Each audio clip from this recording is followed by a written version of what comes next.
We are live. No intro today. Straight into the business. That's what raw dogging it is called. Right, Jesse? Look at the look on your face. Don't start like that. I can tell when you haven't really pre-planned your intro when you say things like that. I'm getting the YouTube up at the same time as I'm doing this. And it probably wasn't my best effort there. It wasn't your worst. I did want to start actually with a question to you, Jesse. I haven't introduced you or anything. I would love to go to dinner. That's next week. Only one team scored 100 points this week. Who was it? That's what I was looking for. Hawthorn. I didn't even write the answer down. Yeah, it was Hawthorn. So I knew when you didn't.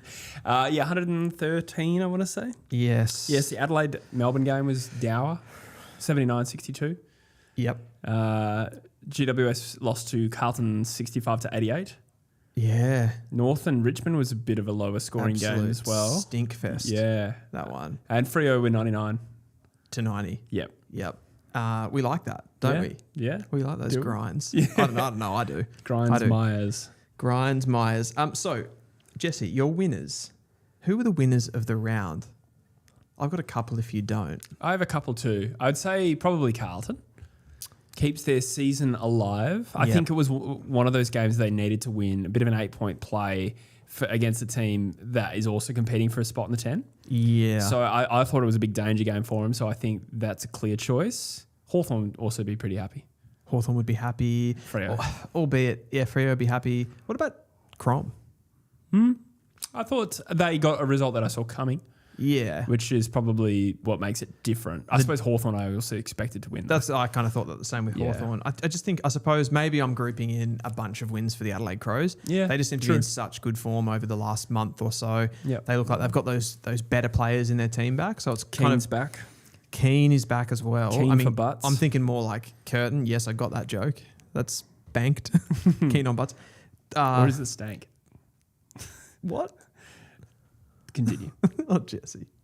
Wooden Spoon says, have we got producer Vic back? Oh, we so do. Well done, Wooden Spoon data. Yeah, that's a good eye. Is that because I'm using my iPad? Yeah, maybe. And not the computer today? That is a keen eye, yeah. I was like, I've been, over this last month or so, I've been sweating fucking bullets on this computer. Shit going wrong. Yeah. How does everything sound? Because I reckon I think today everything's going to be absolutely sound. Why do you say that? No buffering, no audio issues. I bet this is coming through I was going to say crystals in your ear, but that doesn't feel nice. I love watching you stammer through an analogy.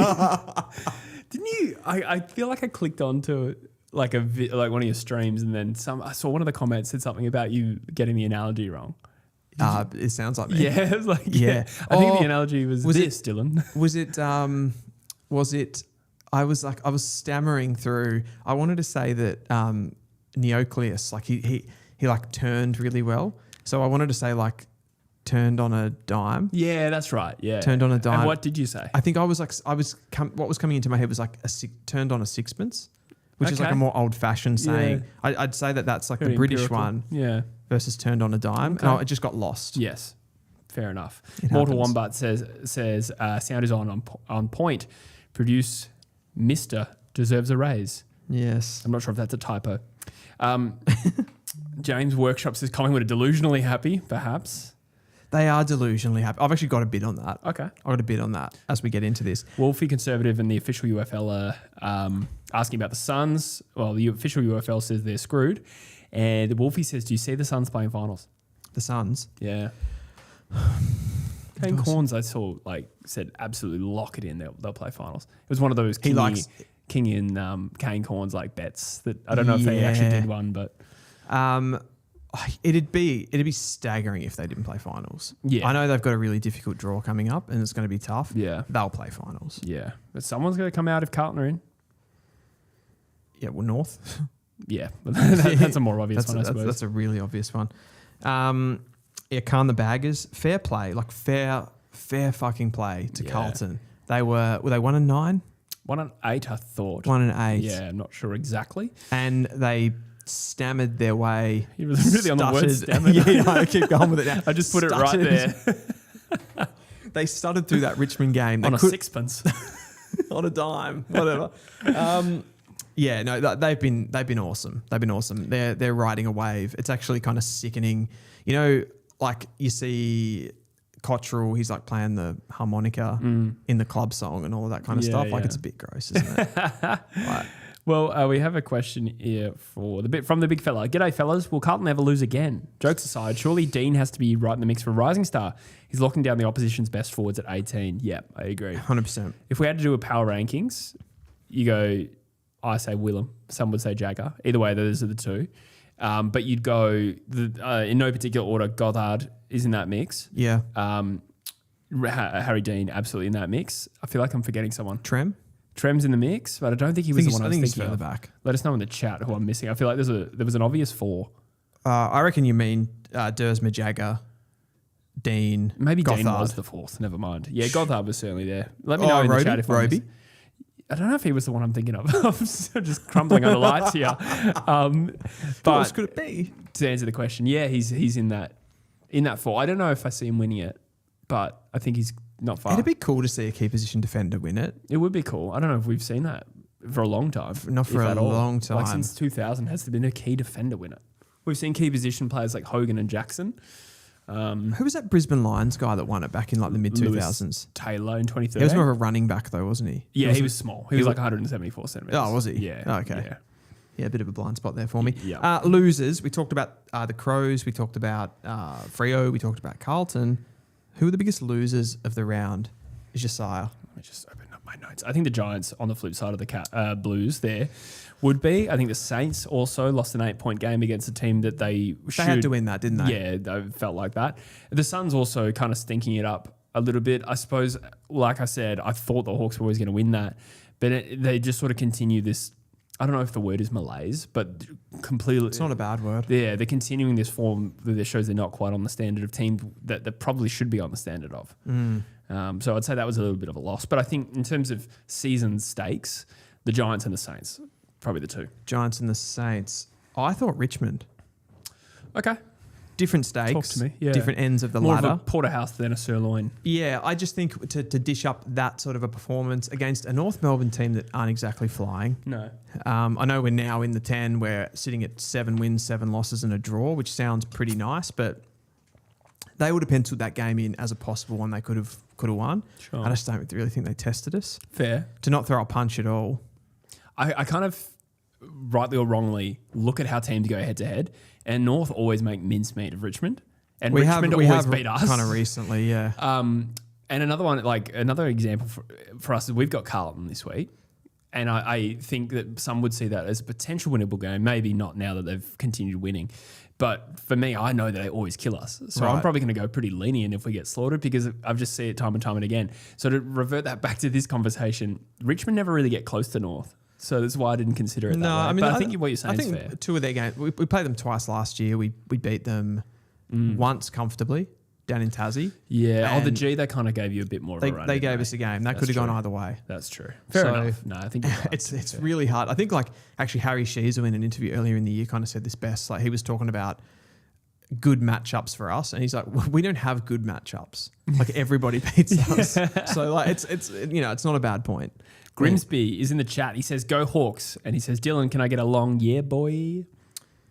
Yeah, boy. It wasn't long, but it was enthusiastic. I liked it. Yeah, boy. Do you want to do Stank or Bank? Yeah, I just want to address a few more in the chat before it. we do that.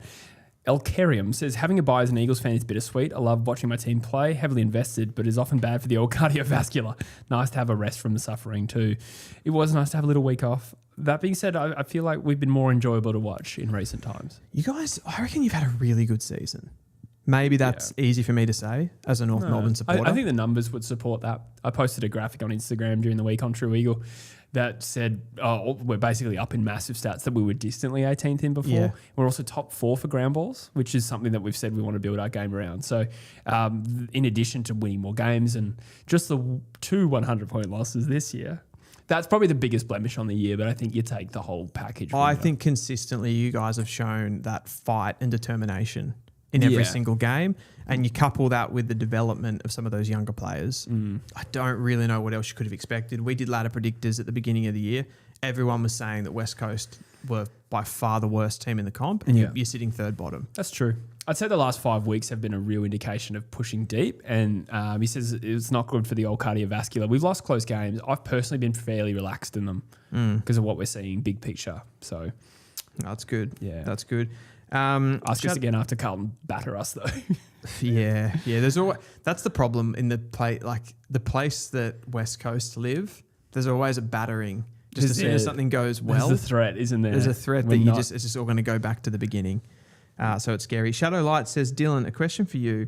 Was the Richmond game a good example of what McKercher is building to be? A player capable of cracking open the game with his pace.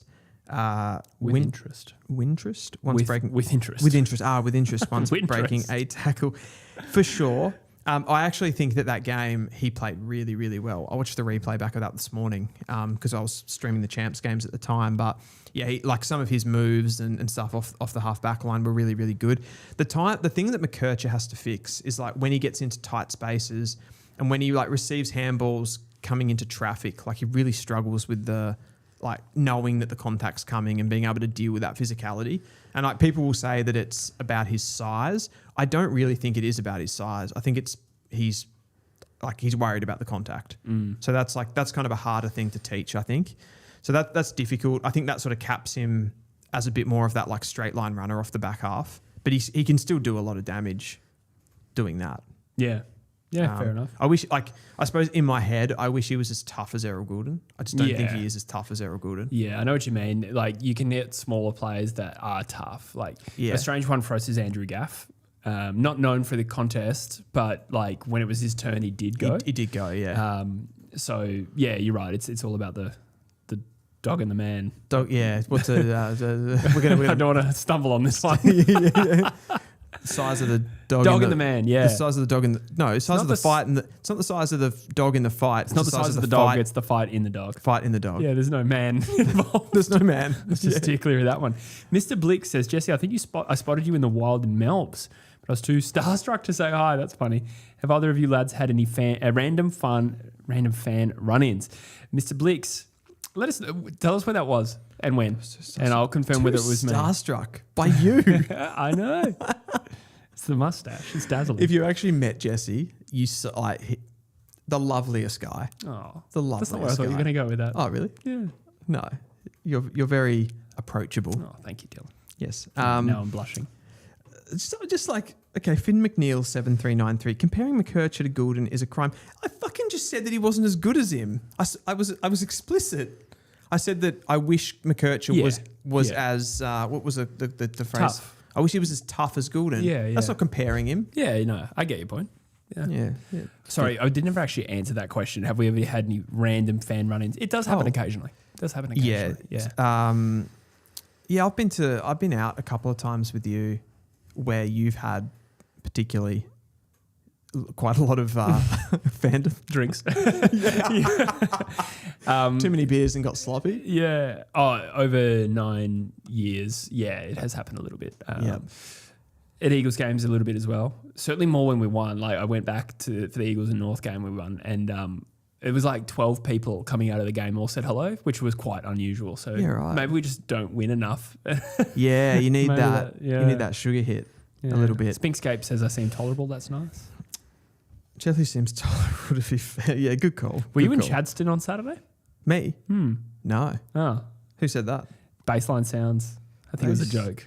But Dylan, you're going oh, yeah, okay. Yeah, no, I was not. I was not in Chadstone. Yes. No. Sorry. Chadstone. Was I in Chadstone? No. Fair enough. Now it's awkward. Please continue with the next segment.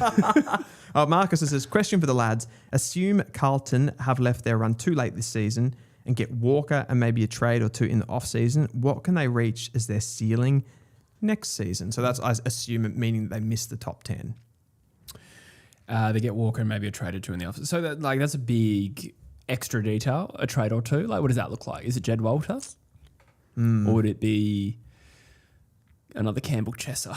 Yeah, that's a big difference big gap there. between those two players. Look, I think that, I mean, they're currently a top 10 quality team.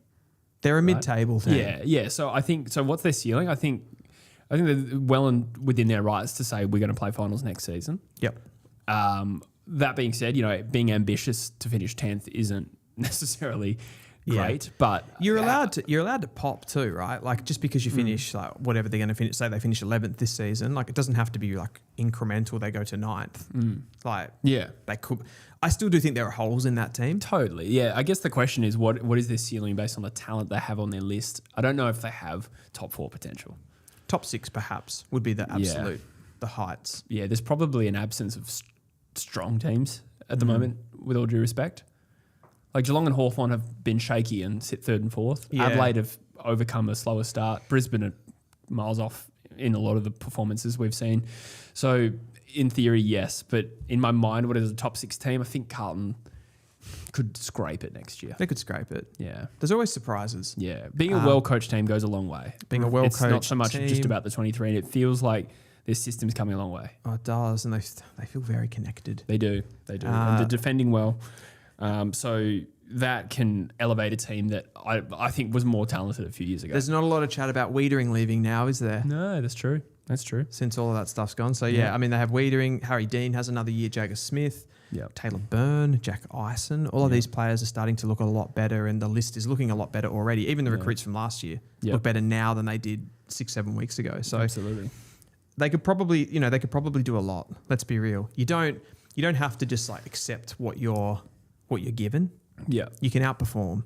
Yeah. And maybe Josh Fraser is the guy to be able to do that. Stank or bank, Jesse? Stank or bank, or do you want to do some housekeeping first? Just one more comment. Mr. Blix says, was near Stonington Town Hall a few weeks or months ago. I don't even know where that is, so forgive Stonington me. Town Hall a few weeks. Where is Stonington Town Hall? I just want to work out if it was Stonington. Let's have a look. Yeah. Let's see. Okay, let's do this right now. Is that you or me? No, I'll do it. No, it was me. Oh, okay. I'll Google that. Let's do Stank or Bank, and then we'll do some housekeeping after, if you like. Okay. Malvern. Malvern. That's kind of more your... Yeah. That's not where I live, but I am there sometimes. Yep. Yeah. That neck of the woods, though. Yeah. That area of town. Yeah. In Malvern. Okay. Stank or Bank. The first one here is from Srirachi Boy 458. This is a Twitter comment. I'm going to go a bit tinfoil hat conspiracy here. Fox Footy has no talking points about Carlton because Carlton are winning now. So they're just messing around with the clock so they have something to discuss in reference to all the clock disturbances across the last few weeks. Okay. Isn't there heaps to talk about with Carlton now? I guess there is, yeah. But I suppose I'll it's... say Stank. We'll stank that one. I think we said this in a video we just recorded. That was a lighthearted one. Yeah, no, of course, yeah. But I was saying in a previous video, this has been an amazing year to make content about Carlton. The bleeding of their season to 1 to 8, new coach. Yeah. And then obviously this is not fortunate at all, but the off-field stuff with Elijah Hollins, that's not a good thing, but I just mean there's stories, right? Yep. Then they go on this winning run with their new coach. Like, it's been non-stop Carlton. It's a good time to be a blue abroad. Yeah. Yeah, Yep. absolutely. No, there's a lot going on. There's so many storylines. Yeah. There's so many. You can just spin things different ways. Absolutely. This one's from Josh Jenkins. This is an old tweet from Josh Jenkins. So this is back in the, I suppose, the Voss times. I think this was a tweet from May, and somebody like retweeted it just to bring it back up. Sorry about this, Josh. 1 and 8 is bad, but were they ever going to be much better than that? Under Voss, most wins would have featured prominent games from TDK and Charlie Curnow. The group is the most unathletic, powerless group you'll ever see. 12 recycled players, none make a difference. I've got the tweet in front of me here. He says powerless in brackets opposite of powerful. Why did he have to say that? I love that. You know what? Obviously, this doesn't look great. But it also fails to take in the context that Carlton were in winning positions in most of those games as well. So when you say, if you make the case, well, were they ever going to be better than that? It kind of ignores the fact that they were in front at like halftime and three-quarter time in so many of those. That being said, I reckon at the time I would have said they're just not that good. There's a lot of turd polishing around the Voss reign, though, particularly this season. Do you feel? How do you mean, sorry? As in, like, this kind of talk. There was this kind of talk. It's like, they're just not that good. Yes. And then the new coach comes in and he wins 5 in a row. Yeah. It's starting to hurt that legacy now. Yeah. Fair enough. I just think that they were, like, what Carlton are is about, like, somewhere between the 7th and 11th best team in the competition. Yes. Yeah. Something in there. Like, that's where they were gonna fall. I think I predicted them 10th and you predicted them 7th. Yeah. Yeah, there you go. That's right. Yeah. I think. Do I agree that? Well, is this a stank or bang? I guess it's clearly a stank. It's a stank. It's a stank. And it hasn't aged well. It's aged really. Yeah, I guess that's why it's been. But more it's also back up. a moment in time because they could easily not fall back to what they were, but they could easily miss the 10, and it's just still a nothing year. It's still a nothing year, yeah. For sure. But I suppose that will probably look poorly on Michael Voss more so than it will anywhere else at this point. Yeah. I mean, I think looking back on that, it wasn't a talent issue that was going on. There was some sort of psychological thing happening. Absolutely. And it seems to have, like, lifted off them a little bit as much as, like, there's, like, I get it. Michael Voss is kind of this, like, AFL legend. Like, he's got a lot of friends. Yeah. He seems like a really nice guy. Really nice guy. I think a lot of people want to protect that. The next one is from John Ralph. And I don't know if this is a stank or bank or it's just something that I want to just get out into the ether. Yeah. Why did North Melbourne overlook Nick Watson for Zane Dersma? They fell in love with Dersma after a 4-goal, 15-score-assist masterclass for Vic Country versus Vic Metro. Believed he could do it all, including some midfield time. Were tossing up between the pair at pick 4. They always knew Dersma would be a slow burn as his body matured, but my gosh, Watson is a phenomenon on his way to his first All-Australian jumper. There's not too much to dispute about this. Regardless of your thoughts on Dersma, you don't need to be anti-Dersma, Zane Dersma that is, but it's hard to deny that Nick Watson now wasn't the best player available. Oh, absolutely. I think Nick Watson sort of clearly picked 2 at this point. Yeah. I would agree with that. With some other honourable mentions. The only thing, like, if you go back to, when I brought this one up, I went back and had a look at who Toomey had kind of linked to the clubs. You know, usually right before the draft, he does some possible permutations. He absolutely categorically said that North Melbourne were considering Zane Dersma. He mocked Dersma to them. Yeah. And he said strongly considering Dan Curtin. I remember the Dan Curtin rumour. I think Clarko, didn't he fly over to meet Curtin right before the draft? I think that was one of those last minute news stories. And then I think at the bottom it said if it's not one of those, Nick Watson would be in the mix. As a bit of an afterthought. So ranked 3 there. So to make, I don't know, I feel like there's a bit of mayo on this to consider it was like a straight throw, like not a throw at the stumps, a straight kind of like up against the wall was Watson and Dersma, and we went like that. Just makes it a bit more jeopardy. You know what I mean? Yeah, I suppose that if you extend this logic, then you could look at any player who was pick 7 and became an elite player and then criticise the teams right before. Although the problem with that is like if it was Curtin, it's like almost just as bad. Yeah, I know. So when you say it like that, North quite likely at this point pick the worst of the 3. Yeah. Which is just a real... And in fact, with no disrespect to McKercher, but you would take Watson and Curtin as a combo over... What a combo. Imagine that, particularly off the back of the Wardlaw. You get Wardlaw, Shees, all those complementary mids into Curtin and Watson. That's a dream. Yeah. That is an absolute dream. Yeah. McKercher's looking decent. Wasn't meant to be a drive-by. Decent. We'll go with decent. We do have a super chat here. That is a Stank or Bank. Yep. This is from Ugg Mammoth. Thank you so much. It says Stank or Bank was Richmond v North, one of the worst games you've ever seen. From a Richmond fan, generally made a miserable sight and felt sorry for neutrals. Thank you, Matt. Yeah, Bank. Yeah, probably a Bank. If that one was for me, yeah. How did it rank against North West Coast this year? Richmond West Coast. Yeah, probably not worse. You know, it's like whatever. When there's a game that bad, whichever one you're watching is the worst one at the time. But right. That's true. Yeah. Also, I reckon one of the worst games I've literally ever seen was that West Coast North game in Bunbury. Yes. Last year. The other one that came to mind was 2022. We had like 5 waffle player top ups Oh, come yeah, over and you to- beat to us by marble. like 10 points. It was crazy. It was woeful. Oh. Was that Sheasel's debut? No, that was round 123. It was the year before that. Okay. Yep. Oh, of course. Yeah, he was 2022 draft. Yep. Yep. Stank or bank, Jesse. This is from Ronnie Lerner. This is more of a sort of holistic AFL question. Freo wearing a black jumper at home against Geelong.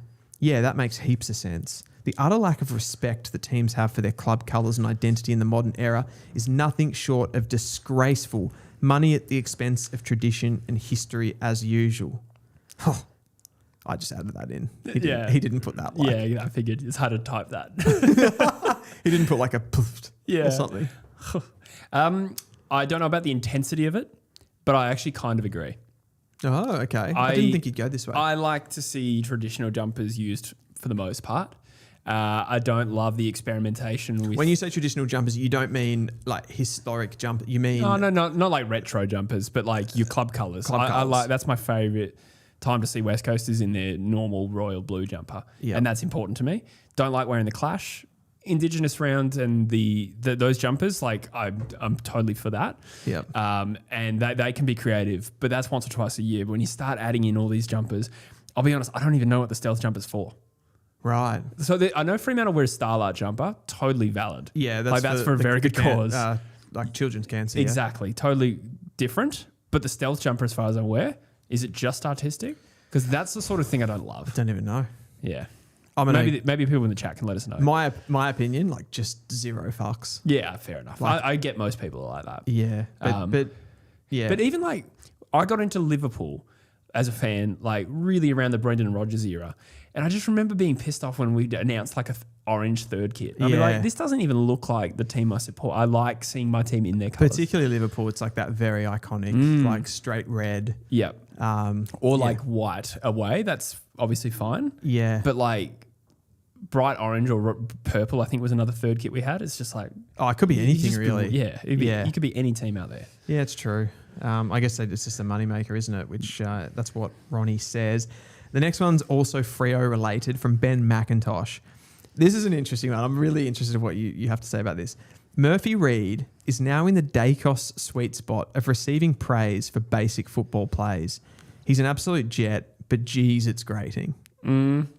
Yeah, I guess so. I do think this happens to players when they reach a certain level. I think Pendlebury probably gets this as well. Yeah. Like he not taken away from these players at all, but they can do something basic and it's like, oh. I was doing this to Leo Steed at the weekend. Yeah, true. In the W, like he just like wins just like a basic clearance and I'm like, oh, look at him. Oh, another plus 5 meters gain. Yeah. I think totally valid. And I don't think this comment takes away from Murphy Reid. No. So I don't think it's actually too controversial. No doubt. I think it's valid. Yeah, people just throwing like, oh, the footy IQ, look at it, like the big-brained kid. No one ever said that. No one ever said the big-brained kid. It's not a real. Look at Megamind over here. We have to call him Megamind from now. Megamind Murphy. People called me Megamind when I had my Eagles hat over my headphones like a couple of weeks ago when we did the live stream. I didn't even catch that. Yeah. Didn't catch that. We've got another stank. We've got a lot of stank or bank today. Let's do it. Really loaded up. This is from Punt Road Raw. He says, for me, this is engagement bait for sure. For me, this is the end of the road for Uze. I've seen enough to know he isn't a coach. Of all games. Look, I don't know if I feel like you need to be a bit more intimately engaged with like the Richmond Footy Club to be able to answer this better. But from the outside, I don't really see what the fuss is about. I don't think their list is equipped to compete. I think when they sense that they're up for a fight, like against West Coast and against Carlton, they look really good. They have a go. And I think there's enough there. I think the talent is very limited. Like their first choice midfielders that they've had available just haven't been. They're just not great players. Yeah, and there's like a lot of Tarantos and Hoppers Yeah. and Prestia at this point in his career. Yeah, so I think it's a bit of a breath of fresh air that like Sam Cumming got some minutes in the midfield. Taj Houghton played on the weekend. Like, that's the sort of stuff you want to see. It's pretty hard to assess Uze. I think perhaps Richmond fans went into this game thinking, well, it's one of our last opportunities to win. And sometimes those losses hurt more. I was particularly bad after we lost to Richmond for that sort of reason. It's the expectation piece more than anything. Yeah. I think they've also, like Richmond fans, they were optimistic coming into the season. Yeah. They were like, this is kind of the second year of draftees. Yeah. They haven't got to see many of those draftees. Yeah. So they're frustrated. I reckon it's also coincided with the time that like Vlosten and Broad and these guys have kind of declined this year really rapidly. Like Vlosten had a near All-Australian season last year. Yeah. And he just doesn't seem to be playing that football anymore. Yeah. So nothing's going right, but I just do think it's like lashing out while being frustrated and not really knowing what to do and you're getting nothing out of the season, it feels like. You want to blame something. You want to blame something. You need a scapegoat. We don't have enough on Uze, I honestly don't think. No. It doesn't mean that he's a good coach. No, it doesn't. So it's just, what do you do? I'm not even prepared to say that until I reckon we need, with what's happened with their injuries, like whether that ends up giving him more grace period, I don't know. But like I almost feel like I need another 2 years. Off 2025 though, a year where they had normal amounts of injuries, I said that was a pretty successful season. Yep. What? When you just say the word normal. Normal, peep show. Yeah, exactly. Well, like they were impressive in their 5 wins last year.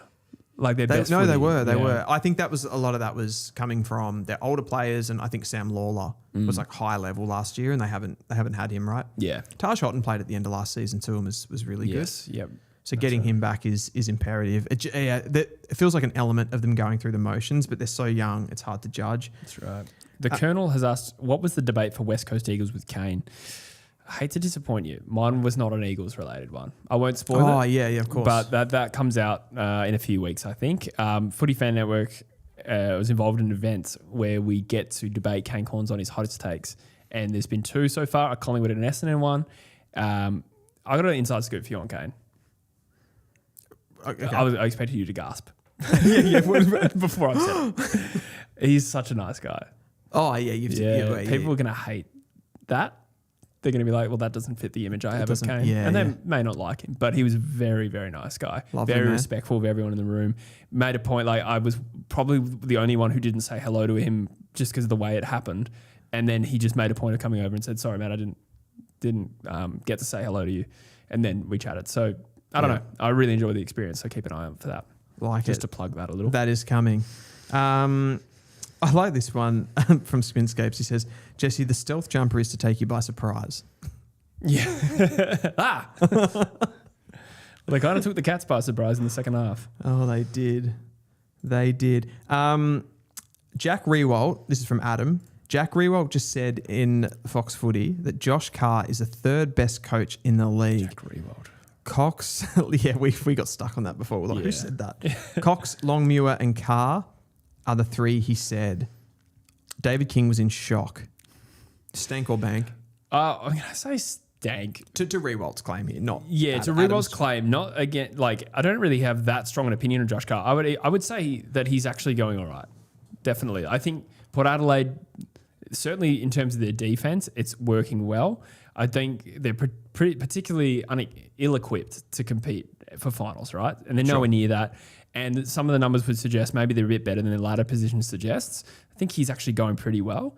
It's kind of absurd to say he's the 3rd best coach in the league. Yeah, I just think you put someone like a Josh Carr who's in the bottom 4. Who's Chris Fagan in this list? Chris Fagan. Have we just forgotten? So, yeah, actually, it's probably important to understand, though, like, is he saying who's coaching the best right now? I imagine that's how it would have been. If you're saying who's the best coach in the league, probably the guys that have won premierships. Yeah. Probably go ahead, right? Yeah. He had to have meant who's having the best coaching season. You know, they have that coach's award for a given season. Yeah. You probably wouldn't have Chris Fagan at the top of that for this year specifically, right? So you'd be saying it'd be Cox, Longmuir, completely because they're 1st and 2nd on the ladder. Yeah. I mean, is Josh Carr going better than Chris Scott? No. No, I'm not that Geelong's been squeaky clean, but like there's levels to this too. Absurd, yeah. There's levels to this. Like it's kind of like those guys are competing right up the top, and they're going to be playing finals. Josh Carr's in the bottom 4, respectfully. Yeah, I mean, is Josh Carr even outperforming Andrew McQualter? I think that's a hard. Well, they've got a better list. Yeah. like right now, to Yeah. perform right now. Yeah. I think right. there's an argument that he's outperforming. Only narrowly, Yeah. considering you'd still say Port have the better list right now. Yeah. Either way, I'm not throwing his name in there, but I'm just saying, like, I don't know if that's even clear cut. You're like, it's actually McQualter. It's actually McQualter's top 3. Sam Mitchell's having a good year too. Yep. They've had some adversity to step around. So, yeah, there's a few up there. I think that's a bit of a crazy call. Jeff White. YouTube Jeff White. Yep. Melbourne Ruckman Jeff White. Yep. Goes all right in 23-0. As a Ruckman. Yeah. Or is he good at the game? Yeah. So hard to beat. Do Rucks see the game differently, he says. Longmuir and Cox have their teams first and second. King has helped lift Melbourne. Fraser has been part of Carlton's resurgence. And Matthew Clark's AFLW coaching record speaks for itself. 5 years ago, only Longmuir was a former ruck as a coach. And then he's got the emoji that's like the curious face. I'm going to assume this is a facetious comment and not a serious I took it as serious. Well, at this very moment in time, yes. But what would we have said this last year? So, like, I think the comment is not to, like, what's that phrase, that, like, psychology phrase? It's like correlation doesn't equal causation. Yeah. That's a classic example of this, right? Yeah, exactly. I'm going to assume it's facetious, and they felt fair enough to point it out. It's a little quirky stat. Yeah. But 12 months ago, Longmuir was going okay. Dean Cox was probably a little bit under fire in his first season. Chris Fagan goes back-to-back. Chris Scott is the other one, Sam Mitchell. If you analyse it, it breaks down pretty quickly. Yeah. It just feels like a little coincidence as well that we just happen to have a lot of rucks coaching that we've never had in the past. They have a bit of a better vantage point of the ground. Like, you can see a little bit more grass when you're running around. They always say you should watch the game from an elevated position. Yeah, they do. So that's got to help a little bit. For but blood flow. I feel like any position on an AFL field would have its unique advantages, right? Mm-hmm. Like whatever position. Like if you were an ex-player who played at the top level, you're going to have some unique insight that you can bring to coaching in any position. It would be an interesting analysis to work out where the best like coaches came from. Yeah. Like Fagan didn't even play AFL. Yeah, exactly. Yeah. So you don't need to be a ruck. From the bleachers. Yeah. In fact, how many ruck coaches have actually won premierships? That's some trivia for you. Yeah. Probably not many, if any. No. Yeah, interesting. Let us know in the chat. Just thought I'd bring that one up anyway. Emlyn Brees on Twitter says, the next Carlton coach, if not Fraser, is going to have absolutely zero grace period from the fans after the showing that Fraser has given. That's actually a good take. It's a good bank. Like, assuming that Fraser doesn't get the gig, which... That's why he's like, he's forced hands here. He's forced hands. Yeah. There undoubtedly will be... The new coach will, like, assuming they have a good season, play finals, and maybe lose in week 1, right? Yeah. That new coach is going to be a victim of comparison. Yeah. It'd be so weird to have an interim coach coaching in the finals. Has that ever happened before? That's a great question. Let us know in the chat. Someone in the chat will know that. I don't think any club has sacked their coach ahead of a finals campaign. Who are the interim coaches that have been given jobs? So there was Teague. Yeah. Teague was interim. Brett Ratton. He was, wasn't he? At St Kilda? Yeah. Yes. Yeah, he was interim. Yeah. But I don't think he made finals while he was interim. He made finals the next year. Yeah. Is that right? Yeah. Reece Shaw. Yes, that was a short stay, wasn't it? Was Noble interim? I reckon Crocker was... Crocker came in at some point. I don't forget. Yeah, we certainly weren't making finals at that point. No. Let us know in the chat. I don't reckon it would have happened before. Joel Haver says ruse, ? I don't think we did. Nah, you haven't made finals since 2015. Yeah. It was against us. Gross. Yeah. Yeah, it can't be. Paul Ruse, maybe. Oh, that makes more sense. Yeah, Paul Ruse. I don't mean did they go on to coach finals at some point. I mean, did they take over and coach a final that year? In that same season. Yeah, because that's pretty unlikely, I would have thought. Yeah. But I don't remember Paul Ruse. Yeah. Oh, sorry, I don't remember that happening. Yeah. It's interesting, though. Yeah. It's interesting. Jesse, that is the end of Stank or Bank. Stank or Bang. Housekeeping. Yep. I would like to give a shout out to bets.com.au, who provide game previews and predictions that are statistically and analytically driven, given completely free, and also lets you know which Aussie bookmakers are providing the best odds on the selected markets as Dylan pops and locks. Very nice touch there. We've got a show on Thursday. We've got a show on Thursday. We do a massive live stream. We're going to be showing off, we probably don't have a shot of this, but we're showing off the BenQ Benihana 705 STI projector. This has come into my life in the last sort of 6 weeks or so, and I'm fucking loving it. Yeah, we've when we have our documents open for videos, like we usually have it open, or we'll be watching the game on it, of course. Yes. Our various documents. Brisbane Lions versus Sydney Swans. So that's a danger game for the Swans too. It is. Sorry, Raleigh says Scott Camprioli 2015 Adelaide. That was after Phil Walsh passed away. So huge, a very huge specific circumstances, but still well done. Yeah. Yep. Huge pull. Sydney v Brisbane. Brisbane v Sydney at the Gabba, I reckon. 7:30 Thursday night. Yep. So we'll be here live on the True Footy YouTube channel. We'll probably go live about 7. Yep. And big game. Surely Sydney. Sydney might game. Fall apart, I reckon. Spinky just says the projector make and model just rolls off the tongue. Yeah. It's a good shout. 7050? 705 STI. So 705 STI. I thought so. Yep. Yes. Yep. Yeah. That's how you remembered it so well. Yeah. It takes me back. Yeah. No, it is a brilliant projector though. So get around that. We'll have some affiliate links and all of that stuff. We'll be watching along. We'll have the camera on it so you'll be able to see a little bit as well.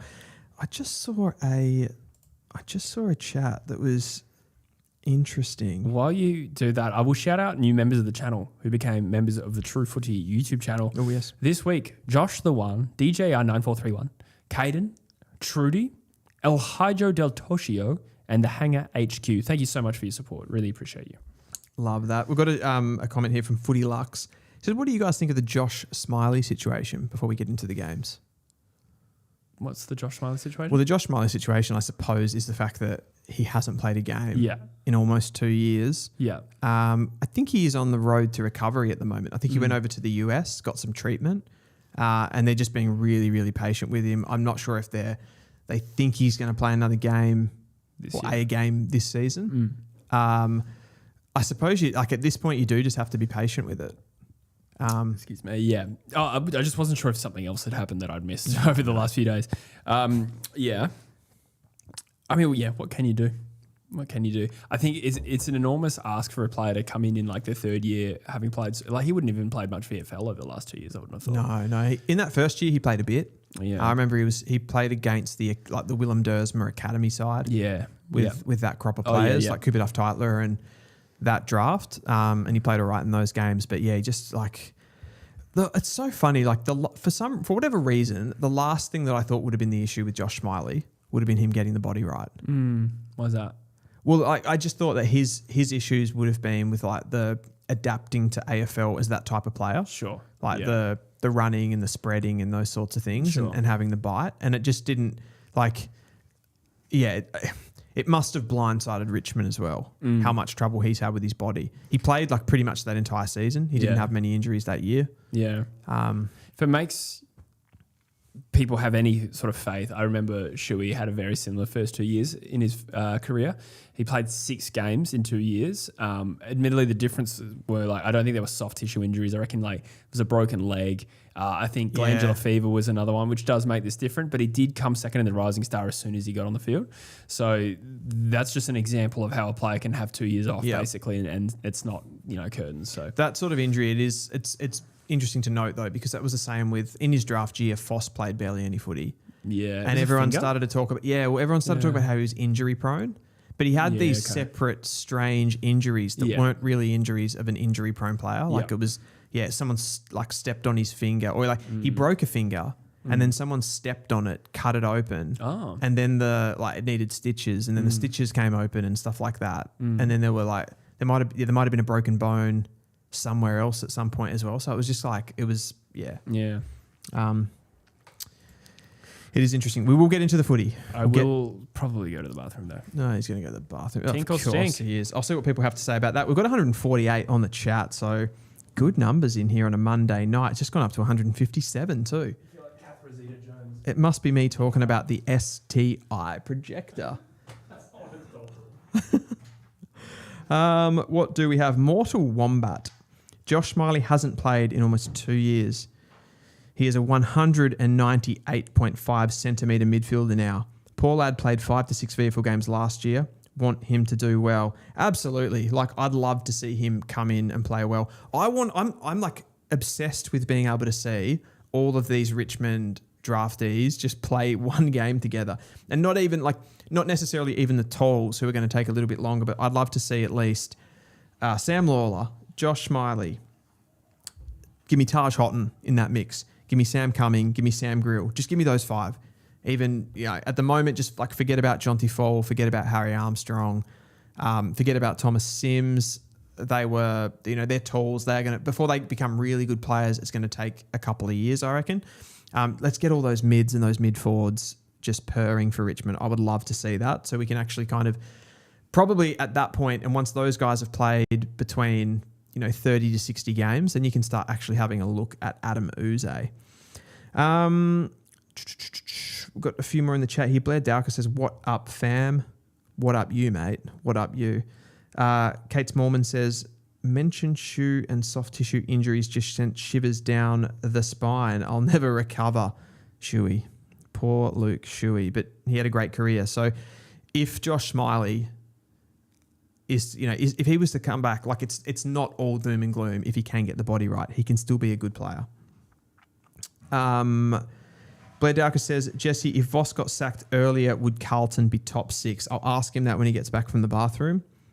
We know he likes to have these bathroom breaks and take his time."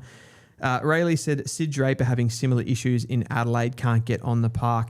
And I think as well, Draper's stuff has been a little bit to do with like weird injuries, more so like Smiley's having these like habitual quad injuries and soft tissue stuff, where I think Draper had a weird sort of contact injury most recently, like a facial fracture or something. So a little bit different. Obviously, the clubs that they've gone to are like at very different stages. I feel like Draper would have played for Adelaide if they were further down the ladder. Just hasn't been able to get in that side. True. Blair Dowker had a question for you, Jesse. If Voss got sacked earlier, would Carlton be top 6? No. People including me like asking you this. No, I don't think so. You don't think so? No, I think they had to go through that psychological torment to come out the other side. I think they were trying to employ a new game style. That always takes time. And so I don't think they would have been able to start the season strongly just because Fraser was at the helm. Okay. That being said, is it mathematically possible for them to finish top 6 still? Because by that logic, you could say maybe they would have jagged one more win. But even still, I'm sceptical on that. I think it's impossible to say that Carlton, had they have sacked Michael Voss in the off-season and come in with a new coach, it's impossible to say that their season would have gone like this. Impossible to say it would have gone like this? Yeah, like in the manner of like going 1-8 and then winning their next 5 seems completely implausible. Yeah, fair. But I think it would have always taken them time to adapt to a new style. It always takes clubs new styles. New time to adapt to new styles. Yes. Like when new coaches come in, you often see them struggle. I think Port Adelaide struggled and I think have improved. I think McQualter's first year, they probably got better as the year went on. And I think Carlton's just experiencing more of the same. So I'm sceptical to say top 6. I think a list with a somewhat similar profile, and not the same, but a somewhat similar profile. You could look at Melbourne. They did not take time. That's true. That's a good counterpoint. Yeah. Still, I don't know if I would say top 6, but I suppose they're not that far off it. Realistically, they're not really. Like there's a bunch of teams in that. It's pretty fine margins, That's isn't true. it? And like if some of those like losses that they had at the beginning of the season had gone their way, they could be in the mix. It for feels sure. like the competition is thin this year. Yeah, it is. There's so many caveats to even good teams. Like Geelong and Hawthorn in 3rd and 4th individually have been unconvincing at times. Sure. And then I feel like there's a big gap to the top 2. Yeah, exactly. It's not the size of the dog in the fight. It's the size of the fight in the dog. Yes. Yeah, I've heard that before, actually. Yeah, Nailed exactly. that. Okay. I think we've got just a couple of comments here. Yeah. Connor _5 just has one for me here. He says, Dylan, this is completely off topic, but at their best, which team is closest to beating Freo at Optus? Out of which team, sorry? Oh, in the league? Just in the league. You'd have to say Sydney. Yeah, I think the Cats could do it. Yeah, I don't think they were at their best. We'll get into it. Powder was dry. Yeah, I'm not sure whether we lean too hard into that. But I suppose we'll talk about that. But of course, they're one of the top teams, most likely to do it. I think anyone in that top group. I think Brisbane could do it in theory. Crows. It's hard to say that about Brisbane, but if they could. They could. They could. Yeah, they could. They could scare the shit out of them come finals time. Yeah. Fremantle defeated Geelong at Optus Stadium 14-15-99 to 14-6-90. There's a part of me, as good as Freo were in this game, and they did actually dominate this game, the scoreboard probably doesn't do Fremantle justice. There's just a little part of me here, though, that thinks that Freo might have won the battle, but Geelong might have won the war, Jesse. Elaborate. Well, there were some tag jobs that Gross. weren't... It sounds sexual. It sounds sexual. Continue. There were some tag jobs. You look at the prime movers, Murphy Reid, you look at Shea Bolton in the midfield, you look at an Andy Brayshaw, who really got going in this game that got Fremantle over the line when Geelong were leading. Chris Scott didn't pull any triggers. He could have gone with a Mullen, an O'Connor, one of these types of players, gone with the run with role. He didn't use any of it. He kept the powder dry. And you sort of just feel like he made a comment, actually. He made a comment at the end of the game. He said, it doesn't matter how you get to that point of contention as long as you're there. That was his takeaway. Meaning? I want you to fill in the blanks here. You ram home the point you're making. Okay. It doesn't matter how you get to the point of contention as long as you're there. So he basically is saying that they tanked. This is just noise. All of this season stuff, Freo being, 14-1, something like that. Yeah. This is just 13, I think. Yeah. We're just getting on the grid. I suppose there's two sub conversations there. First of all, is he full of shit? Chris Scott? Yeah. Probably. And then secondly, is that wise? It's not like Geelong are entrenched in the top four. No. So to be playing you very casual. You wouldn't want to finish 7th now. No, you wouldn't. So is he full of shit? I don't want to take away from Fremantle here. I think the biggest thing we need to factor here is that Fremantle actually butchered them in a lot of the aspects of this game. And the expected score was like an 8-goal win to Fremantle. I think at one point there was like 3 goals 11 to 10 goals 2 or something along those lines. Like the accuracy was the biggest thing separating these two sides. Yep. However, I watched the breakdown on, I want to say First Crack, and it was alarming, some of the footage about letting Murphy Reid just run unopposed. Yeah. And what else did they do? Like Oisin Mullen has been tagging the last 8 weeks. He didn't tag anyone in this game. He just played as a halfback. Yep. They won't do that in the final. No one followed Jackson forward. No. I totally get that. But I also think we need to bear in mind Fremantle did pants them. They did. So the 9-point game is somewhat of a arbitrary point in this. The fact that it was kind of close, I suppose, is what you're trying to say. But yeah, it's an interesting one. We've seen Geelong. I think if you look back to that final last year, that qualifying final, remember Geelong went in really hard with tags on Rayner and on McCluggage, and they shut them out of the game. They then go and meet in the grand final, and Brisbane were sort of able to, I suppose they were able to learn from their lesson of those guys getting shut down. Maybe Chris Scott's kind of learnt from that himself, and he's like, I'm leaving this as long as I possibly can to show my cards. Yeah. In a game that we don't it'd be nice if we won this game, but we don't have to win this game. We can beat up on some of the minnows in the run home and put ourselves in a really, really good place. He might be right there. He's flirting with fire a little bit here.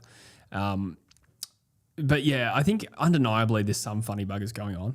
Like looking at the footage and looking at the moves that they made, bearing in mind they also missed a few players. Like the team defense looked sloppy. Tom Stewart's also not in the side. Like, could that be another explanation for their disorganisation? That could be another counter argument. Completely. That being said, Mullen playing as a pure halfback, that's a very clear decision. I don't think they deliberately lost. Freo won fair and square, but it's just could Geelong have pushed the case a little bit more? Yeah, possibly. I mean, they nearly doubled the scoring shots. It was 38-20. Yeah. So the expected score was big in favour. Do you think there's anything in the fact that the Dockers have come out of the blocks this is a really, really strong start to the season for them. I did have a little bit of a look back at teams at this point in like the past seasons. So this will probably scare Freo fans just a little bit, but in the last 11 seasons, the team that was top of the ladder at round 15 has won the flag how many times, do you think? In how many seasons? 15? In the last 11 seasons. So going back to 2015. I will say once. Twice.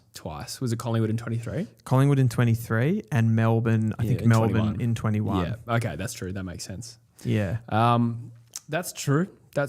I do think that particularly in 21, to me, I remember thinking Melbourne of so clearly winning the flag at that early point. Whereas I'm not sure I felt that way about, say, the Crows last year. I think there are certainly years where there feels like there's a clear best team, but they're rare, and I feel like we might be in one right now. Did you feel like that, though, in 2022? Did you feel like Melbourne were the clear best team that year? So Melbourne was on top in 22, were they? Yep. Okay. In 2022. No, I seriously doubt that I felt that, but I can't tell you for They'd sure. lost one game. Yeah, right. I probably would have said Melbourne then. Yeah. Being honest. Yeah. There's just a few examples of that, I suppose. Like if you go back I had a bit of a look at the offense and defense, just trying to prick holes in Fremantle here, it feels like. So, their offense at the moment is ranked number 3 in the competition, and their defense is ranked number 1 in the competition. Yeah. That was at this time last year. That was Collingwood. They pretty much had the same profile as Fremantle. They had the 4th best offense and the best defense. Wow. They'd lost 2 games. Freo have lost 1 game. Yeah. We didn't have that same confidence about a Collingwood last year, though, did we? No, I don't think so. From memory, I really doubt it. I even remember we did a ladder predictor on one of our live stream shows. And we didn't have them first. I did, because I just thought they were too far in front. Yeah. Based on the wins and losses. Yeah, that's very worth drawing back on that. But would they finish 3rd in the end? Yeah, I reckon they did. 4th even. They played Adelaide in week 1. Granted, I'm saying that, but I'm also saying Freo are on a far different trajectory than what that Collingwood side were on. I feel like Freo are much more up and coming. Definitely. I think they've got more elite or close to elite players. Whereas Collingwood, I felt, had some real game winners and a lot of role players and a great system. You could argue that neither is perfect without the other. But when Collingwood fell apart, they really fell apart. Whereas I think Fremantle win games on their talent more than their system, to be honest. And therefore, you could argue... Their system's rock solid, though, underpinned by that defence. Well, yeah, they want to have a really, really good defence. I think the offense is the thing that could hold them back. Yeah. But they play into that talent. They know that they've got that talent and that flair that can hurt teams in moments when they need to, and that keeps happening this season. And I'm talking about all of this stuff, and I'm talking about weird, stupid statistics. It doesn't matter, because can Freo win the flag? Yes, but they will have to win it. Yeah. And it doesn't really help them that they're on top of the ladder in the long run. No, that's true. That's true. Yeah, I mean, you make a good point about Collingwood there. Boy Boo says Fremantle have too many good players to tag. That's a fair point. Like, if you said, send your best defenders to or taggers to Murphy Reid, then Shea Bolton's still there. I was going to say, like, where would you be sending your Chris Scott, and you are going to tag? It's a big final. You're going over to Optus Stadium. You've got all your players fit. You're going to go. Geelong do this. They send O'Connor to someone. They send Oyster Mullen to someone. Who are you taking? You got 2 tags. Bolton and Reid. You go on Bolton and Reid. Yeah, I don't think you need to tag Sarong or Brayshaw. Okay. Young might. Is there an argument though? Like, here's a counter argument on the Sarong thing. I sort of agree with you overall, but if you did cut off a Sarong, and that was Freo's strategy of getting like dominance around the stoppage, you could sort of blitz them from stoppage by going after a Sarong. Yeah, I suppose so. But if you're someone like a Geelong, they don't really blitz teams from stoppage. They tend to not. Yeah. So I suppose it's horses for courses. But I think watching that footage of Murphy Reid run around unopposed was crazy. Yeah. He doesn't make mistakes. No.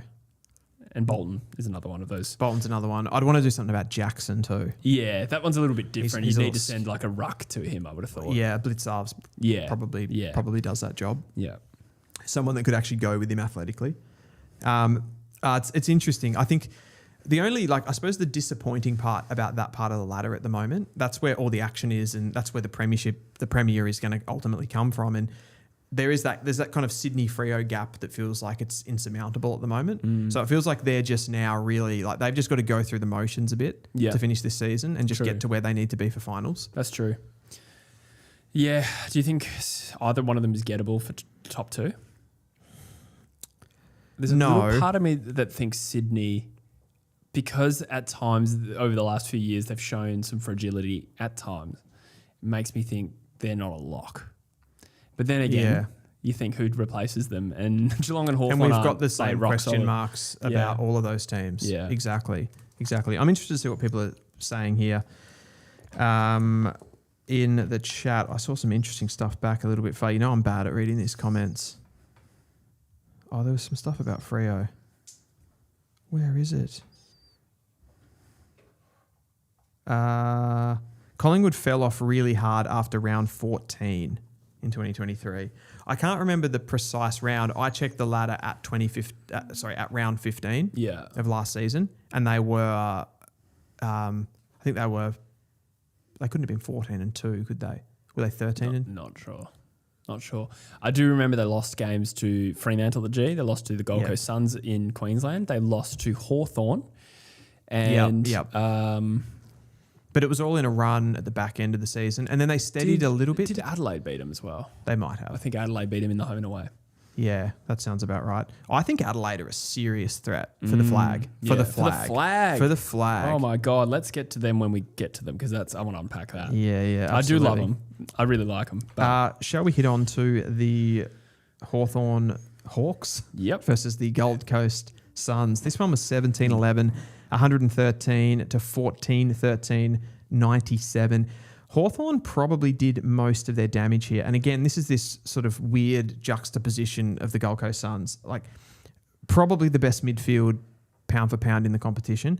They lost centre bounce scoring 34-0 in this game. Yeah.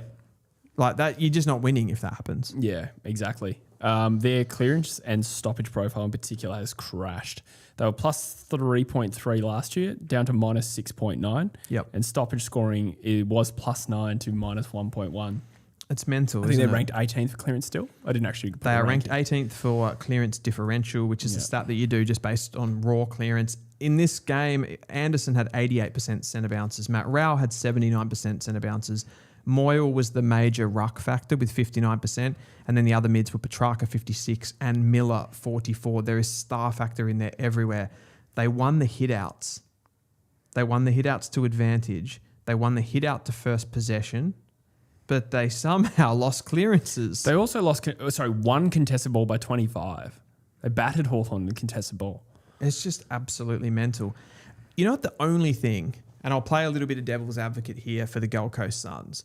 I think we've seen this a little bit, and sometimes I think we forget that the Suns are such a young team and still their stars are so young. And they've still gone to the draft picking up these academy players. Sometimes we probably think that these academy players are better than they are right now. Like they got Zeke Uland and they got Dylan Patterson. But how much impact are they actually having on the Gold Coast Suns right now? Not very much. Last year was the year that their clearance profile got really, really good. They actually went up, and the AFL world started to respect their players. Matt Rao comes first in the Brownlow. Noah Anderson's right up there. They were third, in fact, for raw clearance differential. They were the third best team in the competition last year. Do you make that pivot, as we've seen with so many teams? I reckon Freo in 2024 did it, where they were clearly the best clearance differential team in the competition. And you make that pivot, you're like, we have to develop other areas of our game. Yeah. North Melbourne have done it in the last couple of seasons, where you went last year in 2025, they went, we're a clearance team now, we're getting good at clearance. They start to try and evolve those transition elements of their game. And for whatever reason with the Suns, they've forgotten how to win clearance while they've gone on to that next thing. It's almost like they've spent too much time focusing on something else. Yeah. And that one wood that they had is gone. What is that exactly? Is that the way they're set up around the stoppage? It could be. They're set up to have better clearances when they do win them, but they leave themselves exposed? Perhaps. Or is it a fact that they're working on other parts of their game, and it's almost like a mental thing. And they've subconsciously switched off around the stoppages because it was like, we're already, we're as good as we need to be. And we know that Hardwick, they were third last year. Hardwick's teams have never really been that good at stoppage. Yeah, that's true. It's just interesting because they have gone, if you look at the numbers on it, from the clearance game, as I said, they went from number 3 to number 18 for raw clearance differential across those 2 seasons. From a transition point of view, though, they scored 49 points a game in 2025, and they're up to 57 points per game in 2026. So the transition scoring has increased. Transition scoring has increased. Their D50 to score was 11th last year, and it's gone to 7th. So the transition game has absolutely improved. Okay, interesting. But the clearance has just fallen in an absolute hole. Yeah. Yeah. It felt like Hawthorn did sort of what Hawthorn were doing 10 years ago, which was that they, I feel like, without double checking this, would also lose a lot of key stats and then just sort of absorb pressure and hurt you on the that was a turnover. Clarkson mantra for sure. Exactly. If you're talking about that period. So that's the way they won this game. It was a case of the volume of the Gold Coast was getting beaten by Hawthorn. We saw that actually the first time they met. We did the sideline stream. In Tasmania. And I don't know what the numbers suggested, but it felt like Gold Coast were getting their hands on the footy, and then Hawthorn would just be so much more potent with the way they use the footy and find space and set up well. So I think you see that a lot in the modern game with like playing the scoreboard, essentially. And sometimes I reckon you can look at a game holistically and you can look at the stat sheet and it kind of lies to you. Because if the team that's got, a team can get 8 goals in front and manage the scoreboard, like you got to be careful doing that, obviously. Yeah. But if a team manages that and then the result ends up coming back into 3 goals, like even across this game, like it never felt like Hawthorn were going to lose. Yeah. But they've been kind of smacked on the stat sheet. Yeah. In some regards. So exactly. Rahandlna. Anderson 40-odd touches and Will Day halved that, yet damage from Day was huge at stoppage and centre-bounce. Yeah, Will Day was potent. But I like that word. You can't say objectively that Noah Anderson is not a damaging player. No, but his numbers have been huge, I feel like, lately. And they're losing. Yeah. It's crazy. Yeah, I don't know. They've just it's... But then what we are talking about, that major stat that we're talking about, it is scores from clearance as well, but it is just clearance differential. So it's not just about the... it's not just about the threat. It's actually about the winning the ball as well. Yeah. From a stoppage perspective. So it's bizarre. That's one of the explanations in my head. If you were inside the Gold Coast Suns, did they spend too much? Did they go too far the other way trying to get their transition game? Maybe that means that 2026 is like a little bit of a write-off. And then next year they correct and they get the balance right again. Could easily be the case. I don't know. They do probably have too many like forward-leaning midfielders as well. I think that's actually a thing. They'd love a Jared Lyons. They'd love a Jared Lyons, wouldn't they? What made you bring that? Former Gold Coast player, right? They'd love a Jared Berry. They'd love like one of those players that's not as glamorous. James Rowbottom. Yeah, even Andy Brayshaw. He's probably on the higher end of that type of player. I suppose they would argue though, like Tuke Miller has kind of been that. Yeah, that's true. But it's not paying the bills still. It's not paying the bills. No, it's not cutting. Bailey Humphrey's getting a lot of the... Cutting thy mustard. Should we move on to the next game, which is Adelaide Crows defeating the Melbourne Demons? It's another... what do you call this for the Melbourne Demons? Another road trip gone wrong. That sounds like a sitcom from the 90s. It does. 11-13-79 to 9-8-62. It was a close-ish. Close? You had it right. I was saying close-ish. Close-ish. Close-ish. Yeah, Brad Close-ish. Yes. D's had clearance dominance, but Crom used the ball better and were more clinical, it says in my notes. 65. I do that sometimes. 65 to 35 points from turnover, Jesse. Repeat that, sorry. 65 to what? To 35. Yeah, there you go. In a game that was decided by a couple of goals, essentially. Yeah. Melbourne won the stoppages. Adelaide won everything after them. Is in my notes, Dylan. And that's good. I saw like Wheelo does the post clearance equity advantage, and that was dominant. You're starting to like that stat. I love that the equity, which just really makes my point. And I don't really know exactly how it's calculated. I feel like knowing you a bit more now, like your brain really likes that sort of thing. It's just like I do love numbers. Yeah, puts it into little boxes. Yeah, absolutely. But also like the work post clearance, and I think Melbourne's connection was off again, which has been a problem for them for many years, and it's starting to be a bit of an issue at times this year as well. They won a lot of the hard ball metrics, but Adelaide's marking intercepting, ball use, basically split the two teams. Mind you, it was fairly close in the end, 17 points. It's not like this was a battering. It feels like Adelaide are just riding a wave as well at the moment. Yeah, like it was close into a 3/4 time, and then Adelaide just sort of pulled away with some quality. Josh Rochelli's having a season. Hugo Holkahan. Hugo Holkahan. I don't know why. I feel like an idiot saying Kahan. Kahan. That can't be right. Yeah.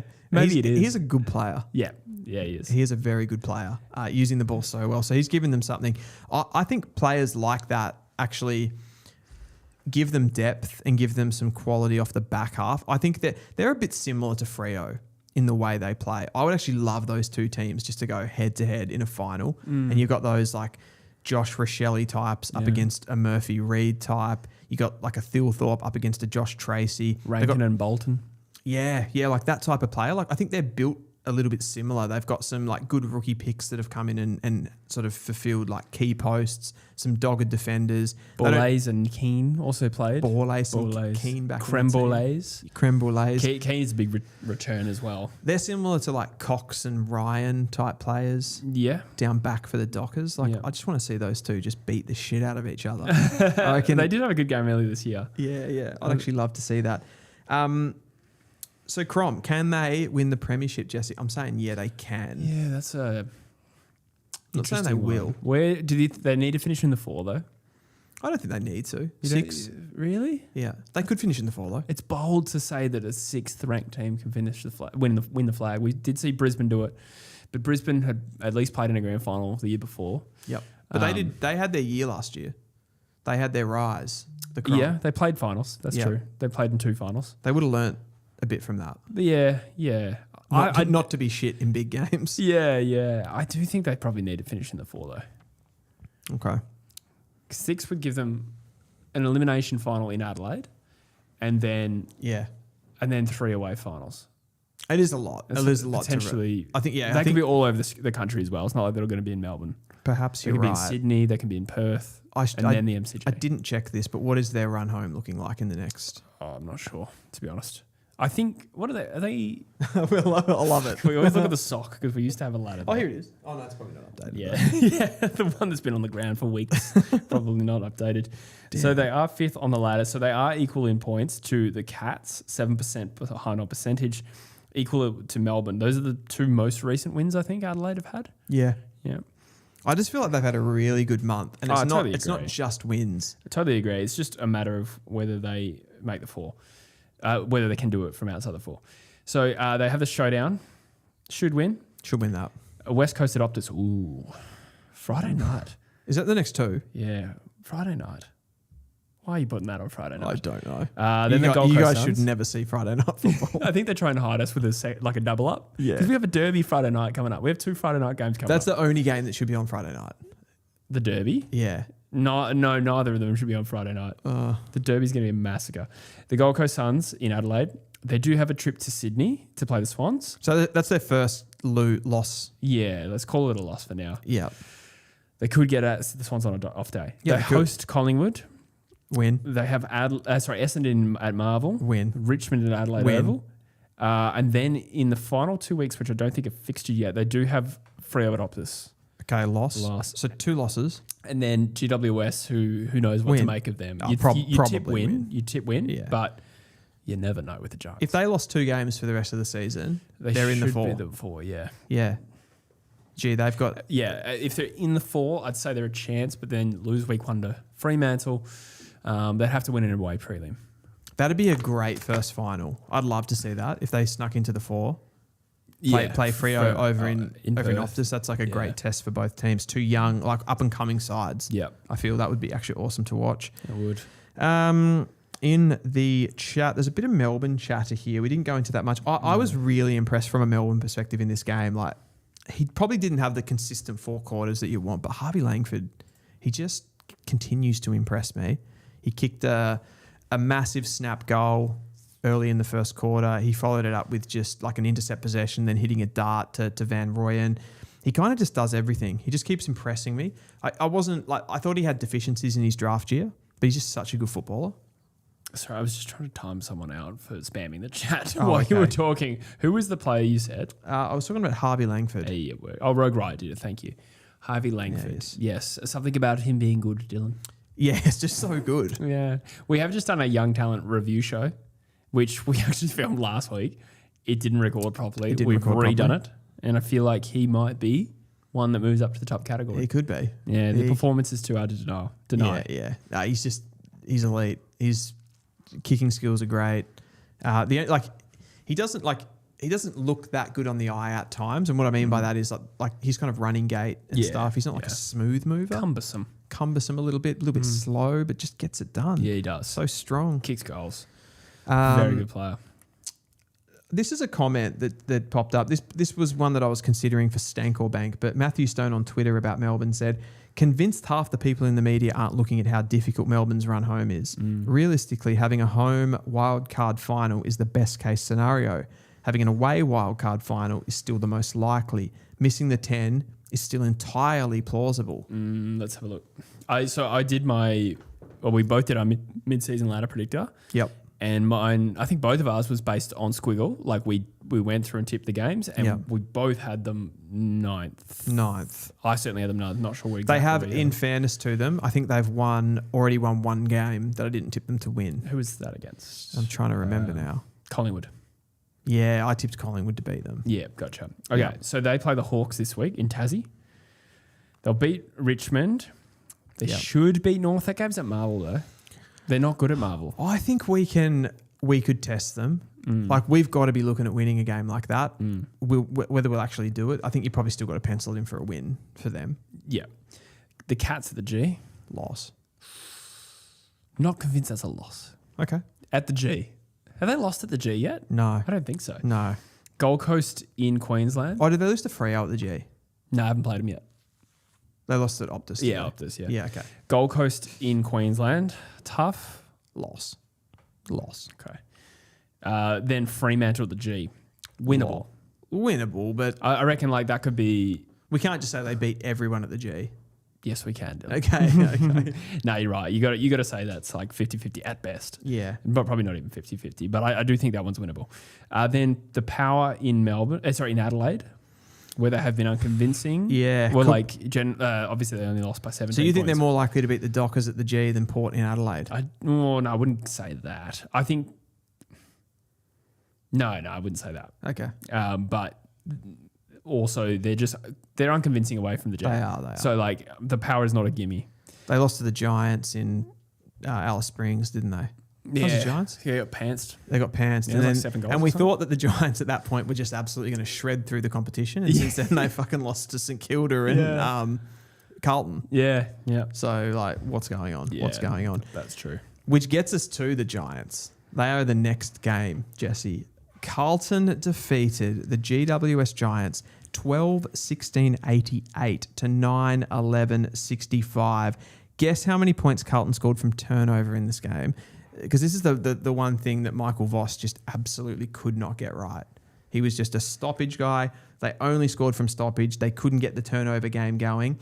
That's been the same this season, which is, I guess, because Michael Voss has coached the team for most of the season. They averaged 39 points from turnover, and guess how many they scored in this game? 41. You've probably got my sheet in front of you. No, I just took a stab. 63. 63. And wow. not only that, they scored 8 goals, 15 from turnover. Wow. So you'd have to, hazard a guess that it could have been a lot more than that.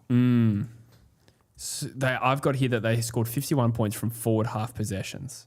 Yeah, that's right. Compared to 28. That's right. Yeah, they inside 50 count was plus 15. It's actually not uncommon for the Giants to lose the inside 50 count and win. Well, not that they won this game, but I'm just saying. Yeah, they can move the ball really well from the back half. Yeah.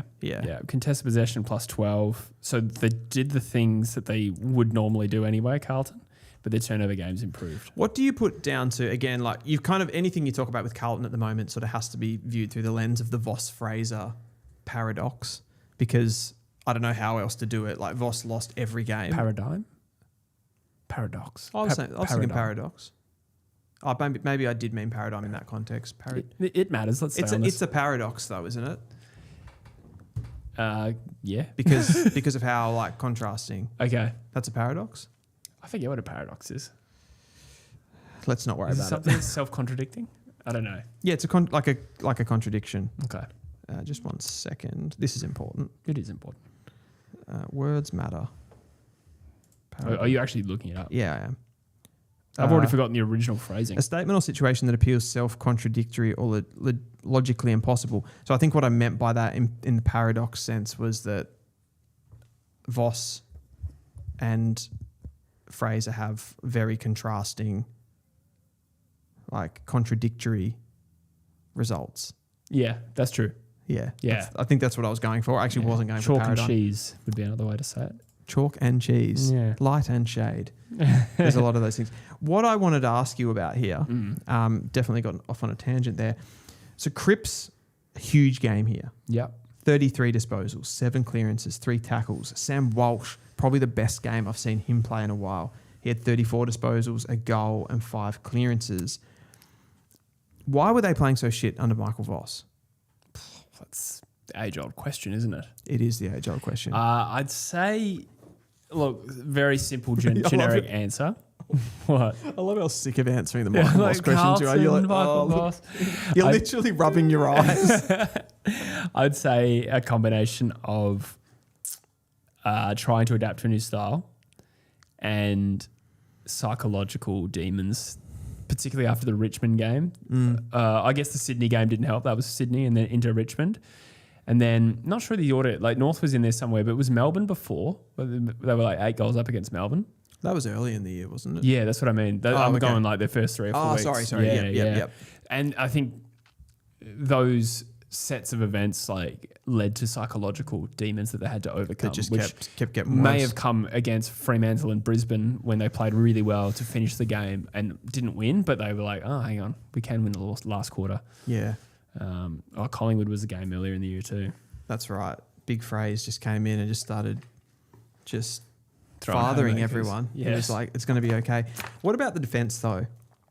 Behind the ball. Blues behind the ball. This is the Fox Footy graphic. So under Voss, points against, 15th under Voss, 2 under Fraser. Yeah. 2 in the comp. Have the same notes. Do you? I do. Scores per inside 50, 12th under Voss, 2nd under Fraser. Chain to score. This is all opposition numbers. 14th under Voss, 2 under Fraser, and defensive 50 to inside 50 chains from the opposition, 16th I think it is, and 4th. So they're playing like a top 4 team in a lot of defensive numbers behind the ball. Those are really exciting numbers for Carlton. Wiedering wasn't playing. Harry Dean and Billy Wilson were big factors as well, I thought, in their backline. It'd be interesting, not that I'm debating whether they've improved, but like it'd be interesting if you cut those early Carlton games at halftime, where would those numbers be? That's, yeah. Which then comes into when you're talking about the holistic reasoning, you're talking about mental more than you are about necessarily coaching or system, right? Yeah, most likely. I think the defensive numbers though, like we talk like the transition scoring and all of that kind of stuff, but if Fraser's getting the transition scoring and he's defending better, that's where you start to go like, what was going on there? Yeah, it's a great question. Yeah, it's an interesting one. And also, like I said to you there, the experienced players, like why was Patrick Cripps playing so much worse? Was that just a coincidence? Sam Walsh, I don't know. Yeah, I don't have the answer there for you, but I think Cripps was particularly galvanised by the week where Voss got we resigned, didn't he? I think technically. Either way, that week I think Cripps was particularly galvanised. I reckon it was against Brisbane when David Teague took over from Bolton. Okay. I can't remember which coach. Teague was involved. He either got sacked or he became the caretaker. Yep. Cripps went nuts at Marvel Stadium. I think he kicked like 4 goals from the midfield and they beat Brisbane in an upset. Just responds. So there is a bit of form there where Cripps is like, oh, hang on, we got a new coach. Better win the Brownlow. Yeah. Not that he won the Brownlow, but he could win the Brownlow. Do you think he's had a good enough season to win the Brownlow? No. Patrick Cripps? Oh. Then why did you say that? Literally never. But God. That's some rage bait. There was some rage bait there. Yes. So their next fixtures, I wanted to go through this a little bit. Yeah. Because this comes into that, like, can they make the finals conversation? They do not leave Melbourne. I've mentioned this before. Yes, you did say that. Do not leave Melbourne. I suggest to you, Jesse, that they go 4-1 here. West Coast Oh, that's the one. in Melbourne. Richmond. Yeah. They're already in the 10 at that point. A Richmond a guarantee. I think they are at this point. Not a guarantee, but yeah. I think this current version of both teams, yeah. You'd have they to back should them win, in, right? surely. There's just a little trauma there. A little trauma. Hawthorn. Wouldn't have thought that. I got that as a loss. Yeah. Collingwood. At the MCG, obviously. Yeah, it would be. Yeah. It would be. They're all in Melbourne, but Yeah. I'd suggest that's God, the lid's going to be off if they beat Hawthorn. The lid will be under the couch. It will not be found for fanfare. weeks. What about if they beat Collingwood the week after? They should beat Collingwood. That'd be 9 in a row. Wow. Or if they do both. If they that'd beat be Hawthorn. yeah. I suggest that they will lose to Hawthorn. Yes. I reckon they'll beat Collingwood. Should beat Collingwood. And then the Suns Sorry, Rogie. in Melbourne. Win. Marvel? MCG? Probably Marvel, that one. Okay. Yeah, I the think it Suns is. don't like Marvel. They don't like Marvel. Mind you, I think they lost the G this year to Melbourne as well. Do you agree 4-1? Yeah. Yeah. I think I do. They'll make the 10 then. Yeah. I think the Giants win has made me less skeptical that they made the 10 as well. Like, that was an impressive win. Crazy turnaround. I know. This is crazy. Yeah. Like, I don't know. There's something weird, like oddly, strangely predictable about how all of this has gone. But at the same time, it's so fucking crazy that it has happened. Yeah, 100%. Yeah. People laughing in the chat. People talking about Bolton. People talking about Teague. Peter Brick says Cripps' numbers have been good all year. We were just losing. I don't think he was playing as well at the beginning of this season. Like, I don't know about the numbers. Can't remember. I do think he's playing better. I mean, people were retiring him in the first 5 rounds. Yeah, that's true. Yeah, there was talk of him getting dropped, and then they dropped Hewitt instead. Yeah, exactly. That's right. Yep. I think he only at one point kind of only held his spot. To be fair, I never said that he should have been dropped, but he definitely is playing better football now than what he was.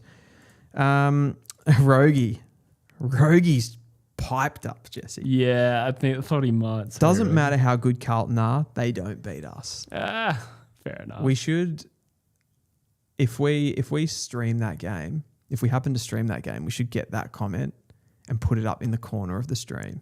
And just see what happens. Just let it play out. Yeah, that'd be great. Yeah, I love that. I just gifted 5 memberships, by the way, to people in the chat. Fellowship, Back to Zodiac, Stephen Karianis, Tyler Elliott, Calvin Cook. You have just been gifted a free membership to this channel. Thank you so much.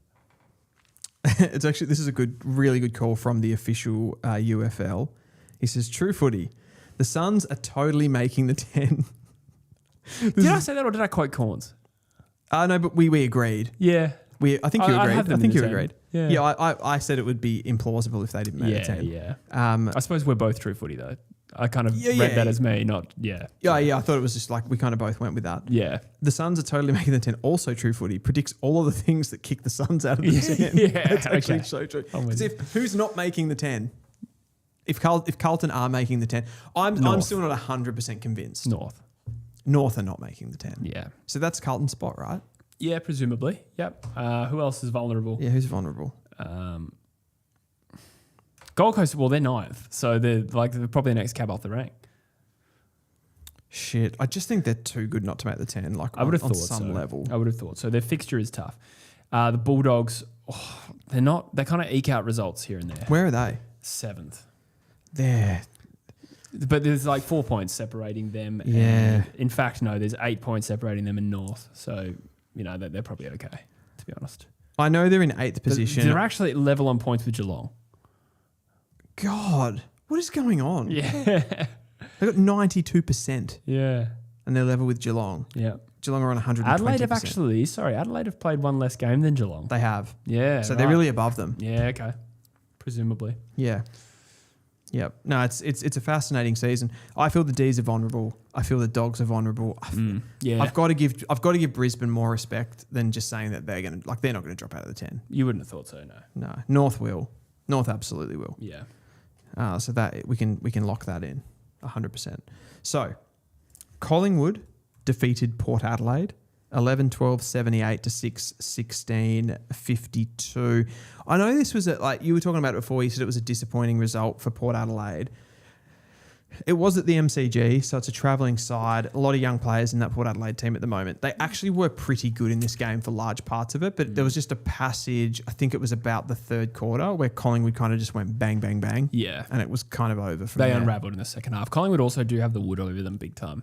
Yeah. But I think particularly in the MCG. So maybe I'm just a bit salty. I got my tip wrong, to be honest. But I was feeling pretty good you about tipped it. Power. I did. Okay. Yeah. Got to have a throw at the stump sometimes. Yeah. They won the territory. They were +8 inside 50s, but far less damaging in comparison to Collingwood, who doubled their ball use equity. Which is...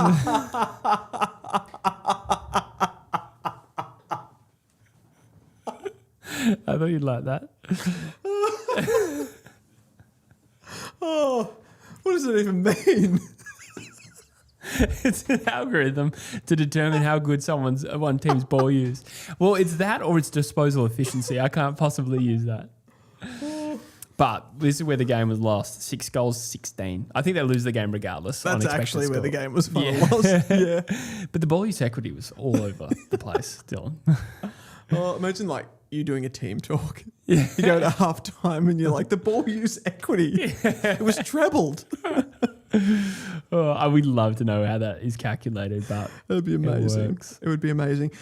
We've actually got a super chat from Teresa Jade. Thank you so much for that, Teresa. Sam Swaddling, Brownlow, 2033. Now, I think I actually wrote this in my notes because I reckon what a debut from Sam Swaddling. Incredible performance, kick that goal, special moment for him on the MCG. What do you end up with? I'll just check. I actually don't know. I don't know what his numbers were in the end. I've got a tweet from Damien Ratcliffe on Twitter saying Sam Swaddling might never play VFL again. I like this kid. Does this happen a bit with Collingwood? We talked about it in our Young Talent series, which is going to come out this week with Charlie West a little bit. Is it just the fact that they don't really have any super talented younger players coming through? I feel like there's like a little bit of a... What's the word for it? Je ne sais quoi. Yeah, there's a certain je ne sais quoi. A certain penchant. Yeah. Yes. Yeah. I get what you're saying, that like also because it's a big club, big fan base, the microscope that goes on the kids who play well and perform quite well is a little bit over the top, I suppose. Yeah. For lack of a bit. I'm not articulating it. I wanted to have a punchy line for that as well. It's magnified. That's wonderful. Yes. That I don't like saying that because it makes it sound like I'm shitting on like he had a good performance. So why am I pouring petrol? No, that's the opposite of pouring petrol on the flames. What would it be? Pouring. Urinating on the flame. Urinating on the flame. Extinguishing his putting fire. a large fireproof blanket on the flames. Yes, yeah. Putting out the... As they say. Tinsel. That's not a thing. Let's move on. Yes. So, yeah, I think that is somewhat at play. But that being said, the guy just gets the footy for fun, Sam Swaddling. Oh, he just is such a ball magnet. And if you're looking at that claim in isolation, look, given that Collingwood... don't have a lot of competition for the young midfielder spot, right? There is a fair chance that he stays in the AFL side if he continues to perform well, in which case it might be a while before he plays VFL, if at all. Do you reckon it's tricky for, like, say, he and a Ned Long to coexist? Possibly. But they're going to need to continue to expose that. Yeah, they are. So I don't know. It comes down to the attitude of Collingwood towards their young players. As Kane Corn says in the Footy Fan Network debate, like they don't have a lot of faith in their youth. No, and they don't. They historically don't play the kids that much. Yeah. Well, that's like I think where the Charlie West debate, like obviously fans are going like, we want to see Charlie West. We rarely see him. So Craig McRae obviously doesn't trust him, even though they've had issues with him. He's a young tall, to be fair. He's a young tall for sure. Yeah, but those guys in ideal worlds will be protected.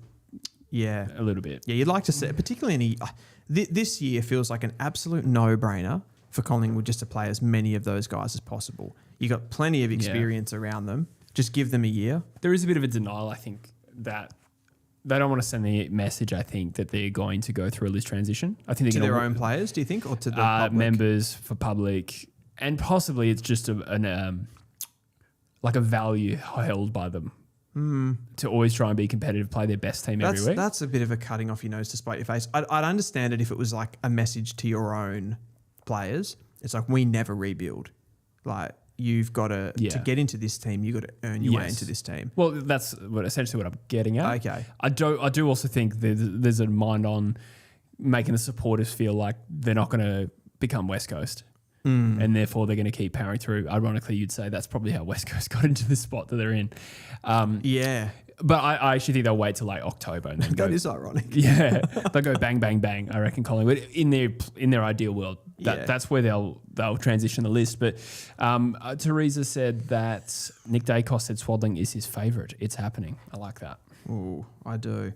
I saw somebody put a comment multiple times about Bailey Humphrey, and I kept forgetting to go to it.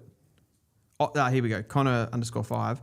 If you were Melbourne, would you use their first round picks to get Bailey Humphrey or try to get a top end mid like Noah Williams? I know this is off topic, but I kept forgetting about it. Yeah. And I saw the comment coming through. Trying to get it to if I was Melbourne, definitely Bailey Humphrey. Yeah. Definitely Bailey Humphrey. He's a killer. Yeah. He's a killer. He's having a tough year, but yeah, he's a killer. And Connor's also asked, do you think Marcus Herbert or Swaddling for fantasy? I think Herbert. I think Swaddling. Do you? Swaddling wins the footy like it's 1975. But Herbert's when more... disposals were probably lower. Never mind. For this year, though? Or is it some sort of... If it's a long term, definitely Swaddling.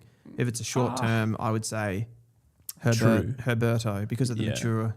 Yeah, but I think Swaddling will win more possessions. What was his numbers? Swaddling? Yeah. It was 18 and 59% game time. Yeah, that's pretty good, actually. Yeah. Straight in. I think you'd pick him, personally. The only doubt is Herbert's probably likely to play more games than Swaddling, but we'll see. I could be wrong. I'm just from the outside looking in. I'm like skeptical that the Collingwood player is going to play every week, but I could be wrong. If he gets the game time, he's the clear choice. How many centre bounce attendances did Swaddling have? Let's have a look. Yeah, we're going off on a tangent here, but we are. Whatever. We've got a few questions coming through. Rogie says, getting a Gus Teixeira or Ethan Drever would be a big dub this year. He got 0. 0 centre bounces and he still had must 18. Have been playing off the wing or something. I didn't really pay attention. Jeez. There's some capacity there. Yeah. He can put up numbers of 45. Yeah. In the Waffle Colts, which to be fair is a different competition, but like he's a high volume player. Yeah, I like that. Yeah, he's never had a problem finding the football. No.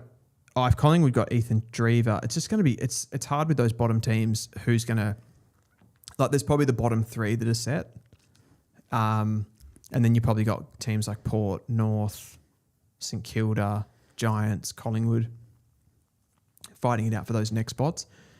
If Collingwood could get a Drever though, that'd be a massive win for them. Yeah, they're in a good position to get a pretty good midfielder in the top 10. Yeah. Paul, I just want to give a shout out to my favourite Bunnings customer. Shout out to Paul. Do you know Paul? Yeah. Oh. Yeah. Beautiful. A Carlton man. Beautiful, beautiful, beautiful. I also saw Matt Rao 5989 says, what teams finish bottom 5 and get the extra first rounder? Bombers, Tigers, West Coast. So they're locked, right? I think that's the only 3 now. Oh, that has been on the assumption that Carlton and Port also finish in the bottom 5. But if Port stay there, they may stay there. And then the 5th one is going to be North or Collingwood. I think Port stay there. They're 2 wins to the next team, which is actually Carlton. Yeah. Right now. Yeah. So I think if Carlton improve like we're predicting, or you're predicting. Well, they've just got easy wins coming up. Yeah. I think they'll move up. But North v Collingwood could decide who finishes in that 5th bottom spot, I reckon. Yeah. See, we're ruling the Giants out of that. We're ruling the Saints out, are we? Yeah, not ruling them out, but remember Rowan Marshall's picked up a big injury. Tom De Koning is out for the year, they suspect, and Sinclair too. Yeah, okay, you can't rule them out. God, that'd be crazy if they finish bottom 5, wouldn't it? Yeah, it'd be epic. Yeah, that's interesting. But we'll move on to the next part. Who is the next game, Jesse? We have North and Richmond. You won this one, it's fine. Oh, we did. I don't even have the score written down. Don't even care. It was 48-73. I actually wanted to put this question to you with North Melbourne this season. Yeah. We are 7 wins. I said this to you before. We're 7 wins, 7 losses, 1 draw. I feel like I've been so much more pessimistic than that. Yeah. That feels fine. It's fine. I agree. I think it's fine. Yeah, we had this conversation about this when North beat West Coast in the immediate aftermath. We're talking about Clarkson. Yep. And I think you said that he was kind of doing the bare minimum, more or less. And that's marinated a bit in my head. And I think that is actually a fair comment. I think he's doing enough. I think he's going okay. Yeah. But you're right. Like, overall, I wouldn't say he's shooting the lights out. He's not shooting the lights out. Yeah. Pew, pew. He's not doing as well as Josh Carr. No, he's no McQualter. He's no McQualter. Yeah. So, all in all, I agree they're okay. It's like, but that's it. It's always that. It never feels like we're doing better than we should be. Like we need. No. I think we need a couple of big scalps. Sure. In this second half of the year, I'm looking at Melbourne. Collingwood? Yeah, Melbourne. I don't know if they're a big scalp, but I think it kind of is a big scalp. That's a scalp. Yeah. That's the game that this season we go up against someone like that and we can't win. I know people will say, the Gold Coast game felt like it was great. Yeah. Don't get me wrong, it was great in the moment, but it was a bit... It's a post-Darwin effect too. Post-Darwin effect. Which I know it's not nice to throw down in there, but when you consider the Suns were 7 goals up and they fell off a cliff... Maybe there's a caveat there. Yeah, there's a little bit of a caveat there. Like the Carlton one was nice, obviously, at the time, but that was happening with them to everyone. Yeah. Literally everyone. Port in round 1. I have to go back a while now. Yeah. Yeah, it's just, I don't know. It feels like there's caveats against each game, so I'd like to just beat the fuck out of one of those teams, basically. Yeah. That'd be absolutely awesome. I wanted to play a little game with Richmond. I think this was a really, really disappointing loss. I had them in my losers for the week. And again... Okay. A lot of nuance around that, and there's a lot of context for why they're not playing very well. But I still think when they come up against North, they should be trying to push us. We've probably got better players at the moment, but still, it's a like type, right? Yeah, sort of. I mean, Richmond, I just have such low expectations for them. So in reality, I think most people say there's a pretty big gap between these two sides. Beginning of the year, though, the information that comes to us across the season changes how we think about these things. Yeah. But at the beginning of the season, coming into the season, I doubt you would have had North and Richmond absurdly different. I think I had North either 4th last or 5th last, and I think I had Richmond 2nd last. Yeah. There can still be a gap there. Yeah. But maybe you're right. But that being said, we do have more information. And some of that new information is the injuries that Richmond has sustained, which I think makes it a little bit hard to make up ground on the competition. I think you make a good point there. I wanted to play a game. I wanted to play a game here. I want to play keep or cut with you for Richmond in a little quick segment. All right. James, these are all out of contract players for Richmond in 2026. Are you keeping them or are you cutting them? First one is James Tresize. Oh, that's a tough one. How many games did you play this year, you reckon? I should have written that down. Yeah. Didn't. He's disappointed me. Probably. I thought he looked all right. Probably a cut. I need more context on the list and how many spots they have and how many picks they want to take. But you could just be ruthless right now. Okay, ruthless, probably just cut him. Yeah. Maurice Rioli. Keep. Okay. Yeah. Sure. Yeah, he can be a good role player on his day. Worth persisting with. I feel like all he does is tackle. Yeah, but I think you'd keep that for the position they're in. Okay. Worth a shot. Yeah, he brings that dog. He's a bit of a Malachi, a better version of Malachi for us. Maybe a bit more advanced. I'd probably keep Malachi. I think Malachi's better on the ball though. Possibly. It wouldn't be by much. Okay. Jasper Alga. Keep. Judson Clark. No. Cut. Did he do an ACL? Or am I tripping? Yeah, he did. He did, yeah. But yeah, I think he's had enough time. Probably had his day in the sun. Hugo Ralphsmith. He's an iffy one. Probably cut. Tyler Sonsi. Cut. I know he dominated West Coast, but... Steely Green. Keep. Ryan Mansell. Keep. Oliver Hayes-Brown. Oh, I don't really have an opinion. He's been rucking lately, hasn't he? I suppose you keep him if you're playing him and you need rucks. And you don't get any other. But if you ended up getting like Harry Van Haddam and another ruck like a Madden, for example. Yeah. Lefeu. Oh, I suppose you could keep. What's his status? Did he do another ACL? No. He just played. Yeah. No, he's doing all right. Did he do multiple ACLs? I think he's a keep. No, he did an ACL. Just the one. I don't know if he did multiple. I had a bit of a brain fart there. That's all right. In addition to my normal farts, I'm going to say Lefau keep. Yep. Kai Anand, obviously keep. Yeah, keep. Yeah. I actually thought he was one of those players from the mid-season draft that was did like an 18-month contract, but it says on Footy Wire where I was getting Footy Wire's not perfect. not perfect. Not So perfect. he might not be out of contract anyway. Yeah. Liam Fawcett. Keep. Yep. Keep. Yep. Caleb Smith. I haven't seen a lot of Caleb Smith. Yeah. I don't have an opinion there. Probably cut. Well, he's like a small defender, right? Small defender. Yep. And Thomas Burton. I guess keep. Yeah. SSP, Yeah. like 2025. I think he needs more time. He'd be one that goes either way based. I don't know a lot of him specifically, but like it comes down to list spots and what he can do from a role perspective. yeah. I think. Gridio. Gridio. Hey.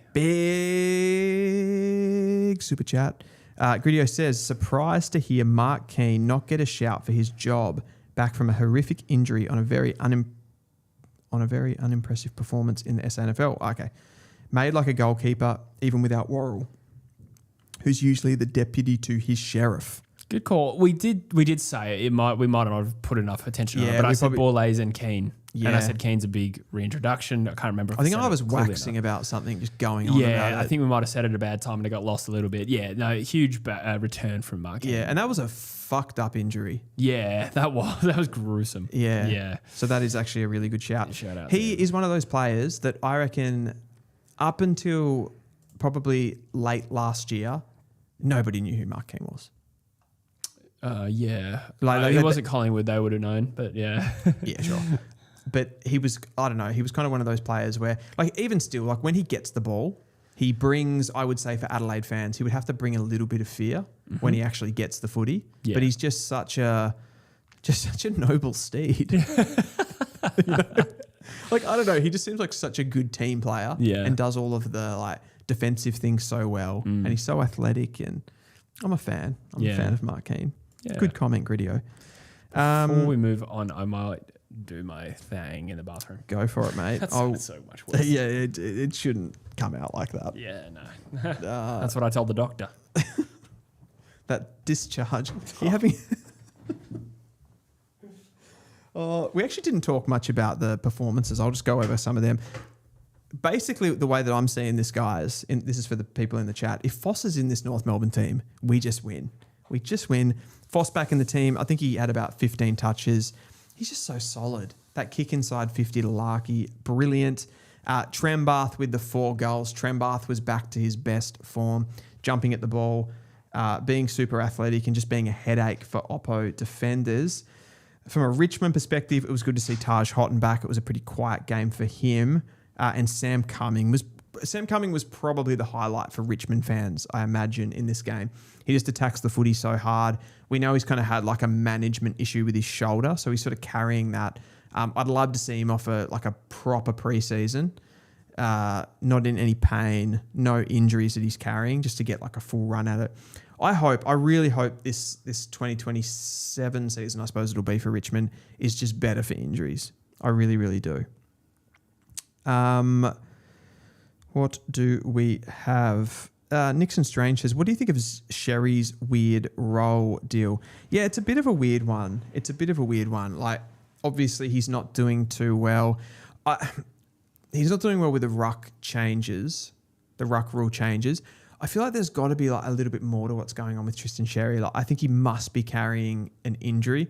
We know he's had a lot of head knocks and stuff like that. He gets banged up across the season because of the way that he plays. Is he carrying something? Maybe. I suppose the antidote a little bit to like what's going on with Tristan Sherry is that Cooper Trembath's doing pretty good in those centre stoppages from a ruck perspective. The way that he can run and jump at the ball helps us a little bit and gives him a bit of a chop out. I still do like Tristan Sherry at around the ground stoppages, but it's a curious one. It's definitely a curious one.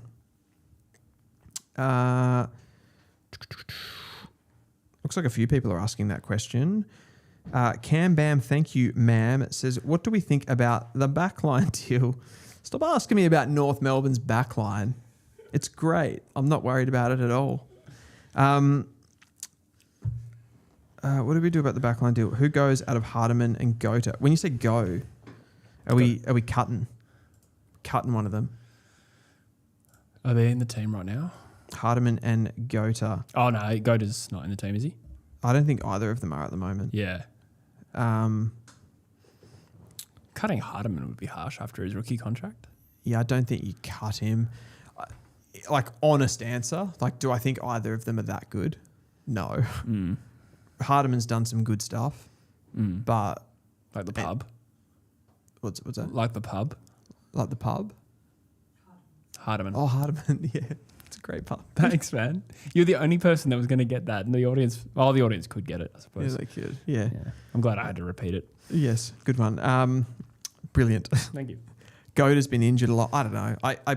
I'd probably be surprised if either of them end up long-term prospect. Hardiman's looked pretty good though. He's looked decent. That's probably a little bit harsh. What do I think of Goat? Looked good. Yeah, he does look good. Yeah. He's always looked good, I reckon. Yeah, I'm a fan.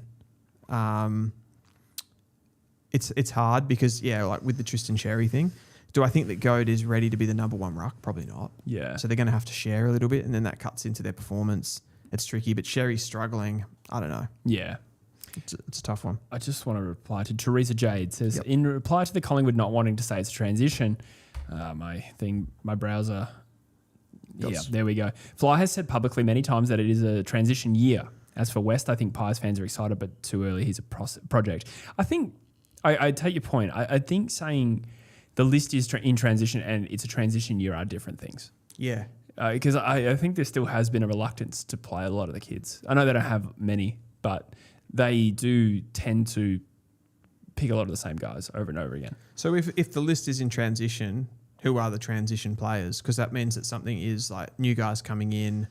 Well, I interpret that comment more like we know we're not going to win this year. We're resetting to go again. Yeah. Which is different to saying we need to move on from what we have. Yeah. Isn't a part of resetting to go into another year though, like naturally a part of that bringing in some guys? Some different guys, some different guys. And there's not been that many of those. I don't think a lot, no. I suppose you could point to a few examples. Like West has at least got opportunity. Ed Allen's playing more of a defensive role lately. And I suppose Swaddling has debuted. There's just not a lot of it. But, hopefully Swaddling keeps his spot. Yeah. I'm sure he will after a good debut. I'm just having a look at if I just really quickly come in and just have a look at games for some of those guys. Yep. Games in career matches, 2026 matches. That's what we want. So who are the youngest guys to have played games, I suppose, is what you're kind of looking for here. I'm also looking for something in the meantime. I mean, there's not a lot. Like Collingwood have used the third least amount of players on their list this year. The only two teams who have used less are Fremantle and Geelong. See, that doesn't seem like a team that's... With resting Pendlebury and the injuries to Howe and Moore. If you look at the 2026 matches, the guys that have played between 10 and 14 games this season, which is the most on the first page for them, the youngest player is Ned Long, who's 23. Yeah. Who I wouldn't exactly call like a transition player. Oh, I think he could be. Yeah, I don't know. It's just whether you rate him or not. So, fun fact though, Richmond and West Coast have used the most players. Guess who have used the second most joint, like tied for this spot? So Richmond first? West Coast and Richmond tied. West Coast, Richmond. Yeah, and then I said it out loud. Carlton's one of them. Oh, Jesse. That was an accident. Yeah, gotcha. So that's a transition list. The Western Bulldogs are the other one, which is interesting. Yeah, right. Injuries, I guess. Possibly, yeah. Yeah. Yeah. They've played a few different rucks and stuff like that. Yeah, that's true. Yeah, both of the young rucks have played. Yeah, that surprised me though. Yeah, Louis Emmett and Smith, I think. I was going to guess Essendon. Yeah, good point. Where are they? They are the next after that, so fifth with 37 players. Yeah, okay. That's a good point. Interesting. That stuff's not always linear either, but it's interesting as a reference. And someone like a Nick Martin, he's on their injury list but never played one game, so. Yep. Yeah, that's correct. Western Bulldogs and St Kilda, Jesse. I was pretty confident going to this game that St Kilda might have been able to pinch a win coming into this one with the form. So did I. I tipped them. Yeah, you did. So you must have had a bad round. So I did change my tip from Geelong to Fremantle when I saw Stewart and Smith were out. I don't know if it would have made a difference, but I did get that one right. I did tip Port Adelaide and I did tip St Kilda. That's probably the two. I certainly got those two wrong. You tipped North. Yeah, tipped North. Yep. Tipped Adelaide. Yeah. Yeah. Yeah. fair Oh, enough. and I tipped GWS, so I got 3 wrong. That's pretty bad. Yeah, because of those games that all being sort of 50-50 And I got them all wrong. and you got them all wrong. Yeah. It couldn't have been any worse if you No, actually think about it. Not really. Um, Thanks. yeah, sorry about that. Was this like as simple as saying that like Marcus Bontempelli just kind of wheeled the Western Bulldogs over the line Not for the first time. in a really, really tricky game? Mm. A banana skin, some would call it. Yeah, it was another game where I think the Saints dominated a lot of the numbers, the equities. He likes his equity. Yeah, no, but they had, in fact, I think the equity would probably be worse, but they had 40 more disposals, 16 more inside 50s, more time in half, one contested ball by 19, ground ball gets by 12, and they lost the game by 22 points. I actually noticed in my digging here, St Kilda were the number 1 ground ball side in 2025. Okay. Yeah, they're now down to 8th. So they've actually dropped that from being a strength. That's interesting. So I've always found them to be, particularly under Ross Lyon, like this iteration, they've always been a very good like defensive transition team. It feels like, and this would be partly personnel that they've brought in, McRae last year and then into Flanders this year. They've become a better stoppage team. Yeah. Essentially this year. So they're competing with the better sides from stoppage. Again, like that, kind of like that Gold Coast thing, whether that's kind of hurt their transition game is up for debate. And you feel like with the new players that they've brought in, maybe that will take some time and they'll sort of click at some point. I don't know. There's not a lot of optimism that this is going in a positive direction or it's trending in a positive direction though for me. Not at this point in time. On the stoppages specifically, they dominated first possession 51-37, centre clearances by 6. They did lose the overall clearances by 1, but the scores from stoppage was 41-13 the Western Bulldogs way. So getting their hands on the footy was not enough to ensure any kind of scoreboard The dominance. Dogs can do you like that though. Yeah, they can. They can do you dirty. Yeah, well, they beat Hawthorn the same way, I reckon. Yeah, 100%. Like they've got some lethal players in there at stoppage. Do you think for St Kilda, like long-term perspective, is it as simple as Philippu's got to pop and they've got to get the 2024 draft guys right? Yeah. Yeah, pretty much. Tyroo, Yeah. Travalia, Philippu, they're all in the VFL at the moment. Tyroo just got suspended or probably got suspended for that. Yeah, I think he's going straight to the tribunal looking Yeah. at 3 weeks. Yeah. Fucking loves a suspension. He does, eh? Yeah. That's why he likes 4-wheel driving. Anyway, yeah, look, some of those higher end talents, like the most obvious high end talent that they have is Naz. You do want a few like elite top end players. Yeah. Darcy Wilson could be there eventually, not right now. Yeah. But like, there's some scope there. Taru is a defender. There's some like potential there. And Philippu would be the other one. Because I think the only potential elite player that they bought in free agency was TDK. Yeah. Yeah. Oh yeah, another season. I think his season's in doubt. I don't know if he's been ruled out for the season, but And then serious injury. I think, like, to be honest, like, is this season not just a bit of a write-off for them as far as like finals and it'd be a long shot. Mathematically, they can still Yeah, absolutely I know, make the I know. finals. I think it would be a good result for them to even just get into 10th and play in a final. Yeah. I think that kind of experience would still be good for them. I think this year was always going to be a bit about betting it down. I don't know if it's going particularly well, but there has been some improvements, just modest improvement. Yeah. I'd say. Yeah. Yeah. It comes to, yeah. For me, it's like they went after, in the trade period, they went after those guys, not absolute high-end players. I don't really care that they paid them over because it doesn't, it's what's the word for it? Like it doesn't matter essentially at the end of the day, as long as they have enough talent on their list. So if they can get Wilson to that level, Wilson looks really, really good this year. It's about getting those other top 10 picks. If they pop, it's go time because they've done well with the Garcias and the Windhagers, those later picks to put players around those guys. Sure. Yeah. But if they just wait, how long do we have to wait for Philippu? When's he going to get good? I like him, but when's he going to get good? Year 5. Year 5. That's next year. He and Hewitt. Yeah. Let's start a podcast together. Honest answer though. What happens with Hewitt and Philippu? Like, do you reckon they will become elite players? Maybe not elite, but yeah, I'll back them both in at this point. Really? See, I don't think those guys they either end up elite players or they end up fizzling out to me. I think there is some grey area where they could be like a Jake Stringer, who's like brilliant on his day, and Who won a premiership? Yeah, but he won a premiership. But I'm just more capturing the idea that he can be like a superstar or he can be anonymous sometimes. Yeah. Like there is some grey area.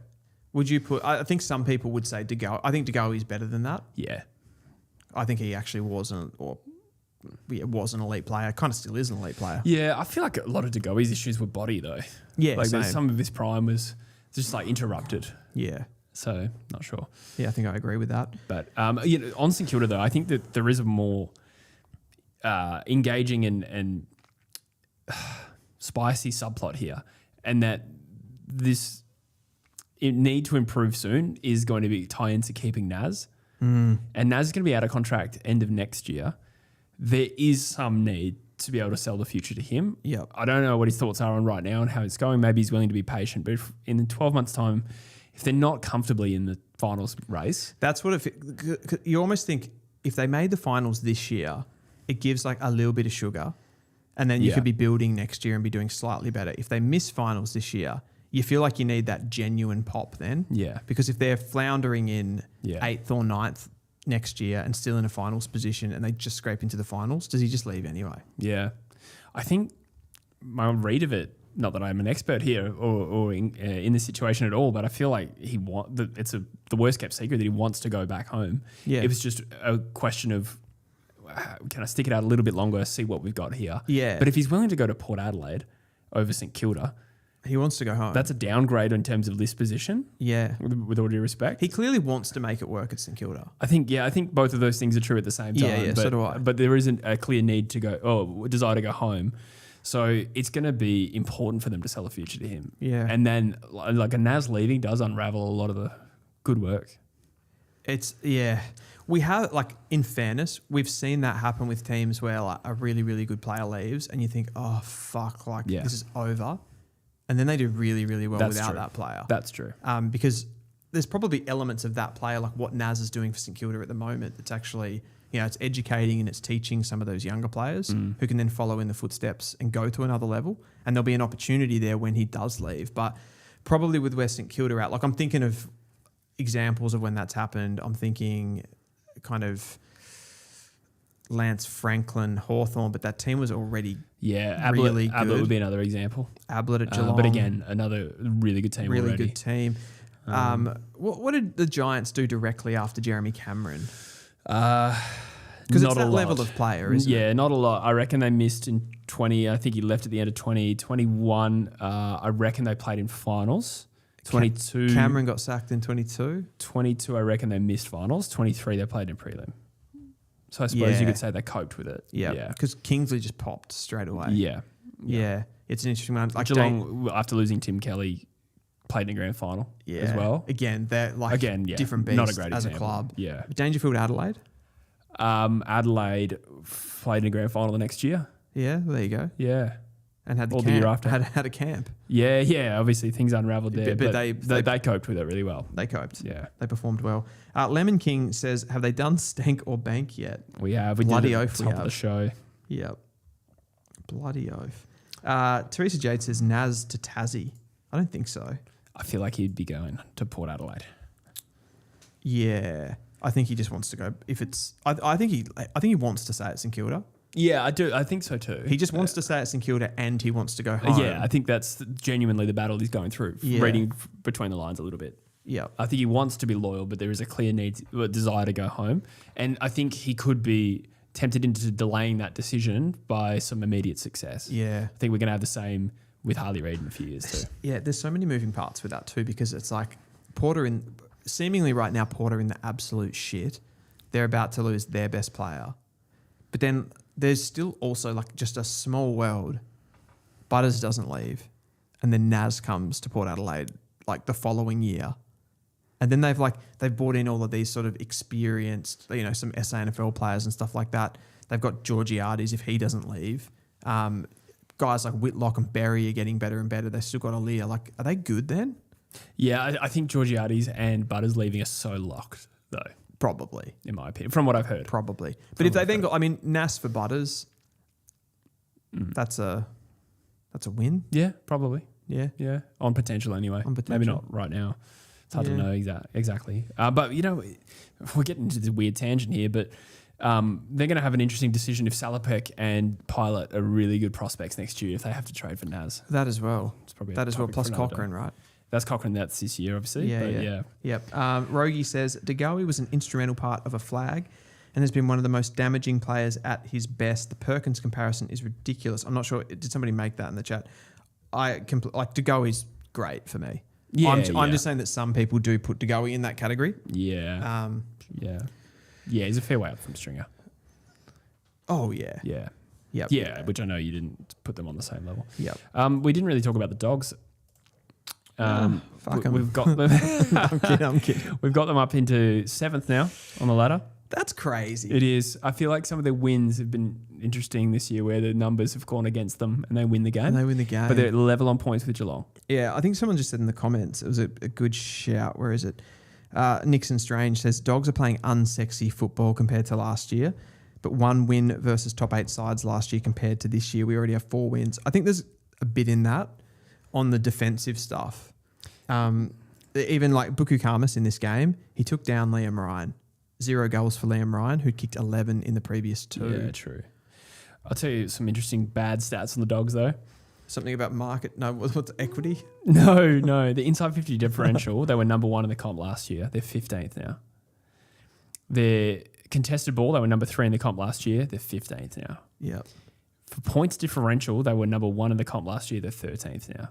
So the stats do suggest a huge regression. And I don't think they're playing as well as last year. But they're kind of, in a way, like as Strange says here, that they're playing, like they're doing better against better teams. I think they've shifted a few things to make themselves. I suppose that was a problem for them last year. They did get pantsed by Geelong.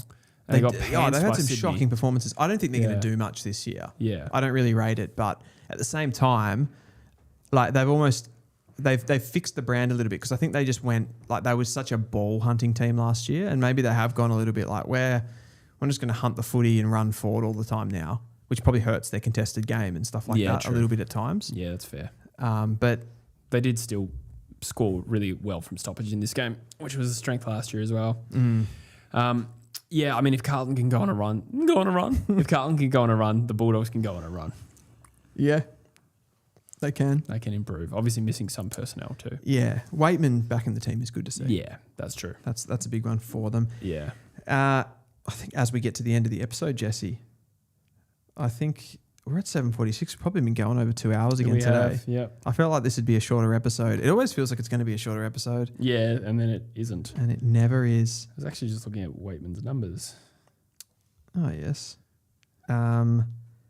Connors said, so there's a bit of a debate about DeGoey.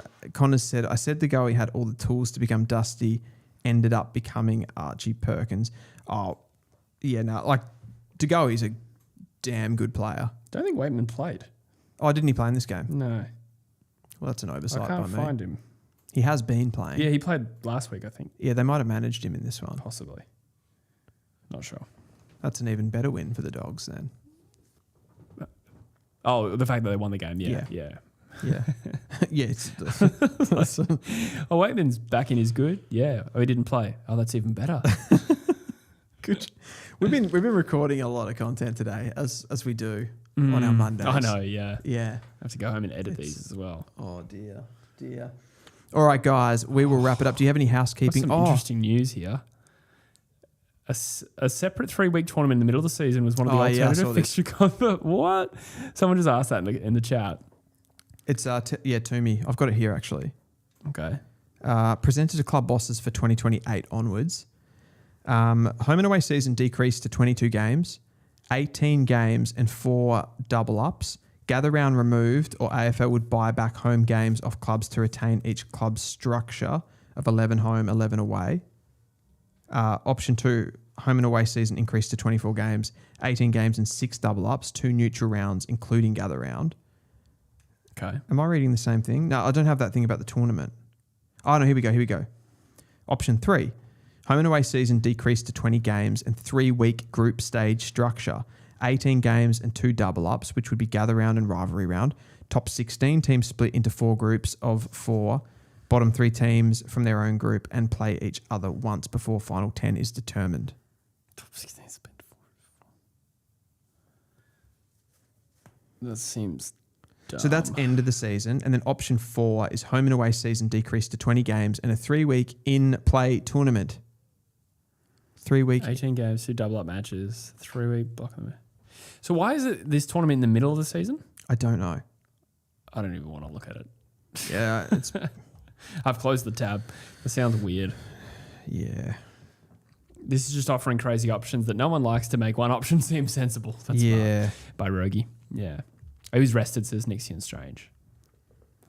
Yeah, I probably need, I feel like you need a bit more info and to be able to see that, what that actually looks like. But it sounds a little far-fetched, let's say. Did you want to show the website? We can do that. Yep.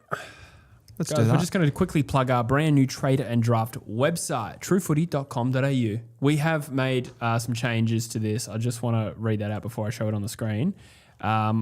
Changes from last week or additions. We've added a comments. That's not a sentence. We've added the ability to make comments. We have touched up the quiz and we've added a leaderboard. Gross. We've got our latest mock on there. We've got player profiles. We're still building the player profiles, but you added 10 or so that. Yeah, I think we've essentially got a top 10 of the draft at the moment, and they'll just keep coming through. The champs are obviously still happening right now, so we're still building a lot of that out. And then the trait leaderboard thing that you've been doing. Yeah. Do you want to explain that? Yeah, I can do it. So I'm basically building just for the national championships alone. I'm going to be going through for not only the top prospects, but the prospects that really catch my eye and go up to the top of my rankings. I'll be taking kind of in-game events of their play basically throughout the game. So it might be something, for example, like they do a nice little candy sell, step out of traffic, have a nice little burst of speed, kind of show different sort of traits in the game, a handball under pressure, and they get kind of marks against those little actions in the game, which gives them a points value. And then you'll be able to sort those by each individual trait and go, who plays really quick in this draft? You'll be able to sort that and see over the national champs which one is doing the best. Yep, absolutely, which I can show once I have confirmation that we can see the screen. Yes. Yep, great. All right. So this is just a little peek into the trade and draft hub, guys. First of all, we got a trade rumor tracker, and these are all the latest rumors as of last night when I was updating it, where Cal Toomey suggests Essendon were interested in Lachie Neale. So there's a little bit of buzz. I don't know. He says that Collingwood is still the favourite. You click the link and it takes you to exactly where he said it, and then my caption there, Jack Ginnivan. If you're on that as well, if you're on the website, you see those that new fresh trade news pop up. You can then jump into the stream on the Monday, ask us about it. Absolutely. There is a search function. If you want to search Dacos, you find Dacos. It takes you to his page. Club's linked to Tasmania. Speaking on, so this is a link from back in October where Cal Toomey said the Devils would offer up to $20 million for Nick Dacos. You can go to your clubs and look at the Adelaide Crows and see how Zach Bailey is there with a red hot rating for it being a serious chance. As I said, you can add comments there as well. Draft power rankings. This one is we've still got to update this, or Dylan's handling the draft content. But these are our draft rankings from, I think June 9 was when we posted them. Yep. New one of those coming soon. Yep. Probably post champs. The Phantom draft, we already have it out in a video, but you can see it in visual form here, and if you scroll down you can actually just watch the video there as well if you like. What else? Your trait tracker here, Dylan. Can you click on those names to get to the player profiles? Yes, you can. Some of them are blank if they don't have profiles written yet. Yep. But so for instance here we got Leo Steed. This is the WA versus SA game. You recently added Allies versus Vic Country. Ethan Matthews is there. No absolute drive-away acceleration, but very quick feet. I like that. Vic Metro is still logging that one. But if you go to the leaderboard here, I really like this function. You can see who ranks highest. In the 2 games so far, you got Matthews, you got Steed, and you got Neocleus. Neocleus was good. Yeah, he was good. Good. Let's go to Neocleus. Good. It does have a profile in this one. He was ranked 8th on the 9th of June. These are his height and stats, and then a description here and a player comparison of Brent Daniels. I like that. You can find his things here. And then we've got quiz games. We've got a little leaderboard here. Ben Crowder, I want to say, with 14 is the score to beat. Dylan, you did miserably poor on this one. What was that? Sorry? The on the quiz? Oh. Remember I got you to do the quiz I once? thought I did well. I can't remember. I just threw that in there. I remember doing it and you're like, no, that's a good job, man. Yeah. I'm a nice guy. I did make it very hard. So, it was tough. Yeah, it was tough, the quiz. I'll put more effort into the next one and make it a little bit easier to score some points Yep. whilst retaining some hard ones. I'll make it longer. Then we've got our draft simulator as well, where you can play out a mock draft. You can draft Cody Walker. I've updated the draft order as well. It's up to date. So Carlton can match it and take a 26-point deficit as it currently stands. Essendon can then bid on Dougie Cochran and they can draft Harry Van Hattem or whatever you like. You can filter by club.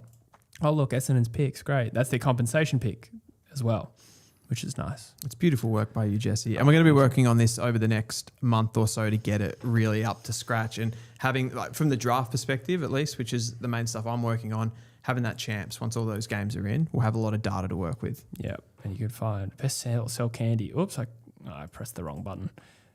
Lucas Robinson. Okay, Lucas Robinson. There was a 9-way tie for candy. Ooh. Yeah. Lucas Robertson sold candy, did he? Yeah, apparently. That's what the data says. No, it's what you did. That happened. Yep. So there you go, guys. Check it out more on truefooty.com.au. You become a member for $12 a month. Helps support the channel and it also gives you really good access. And we are going to be diving further into this as the off-season gets nearer.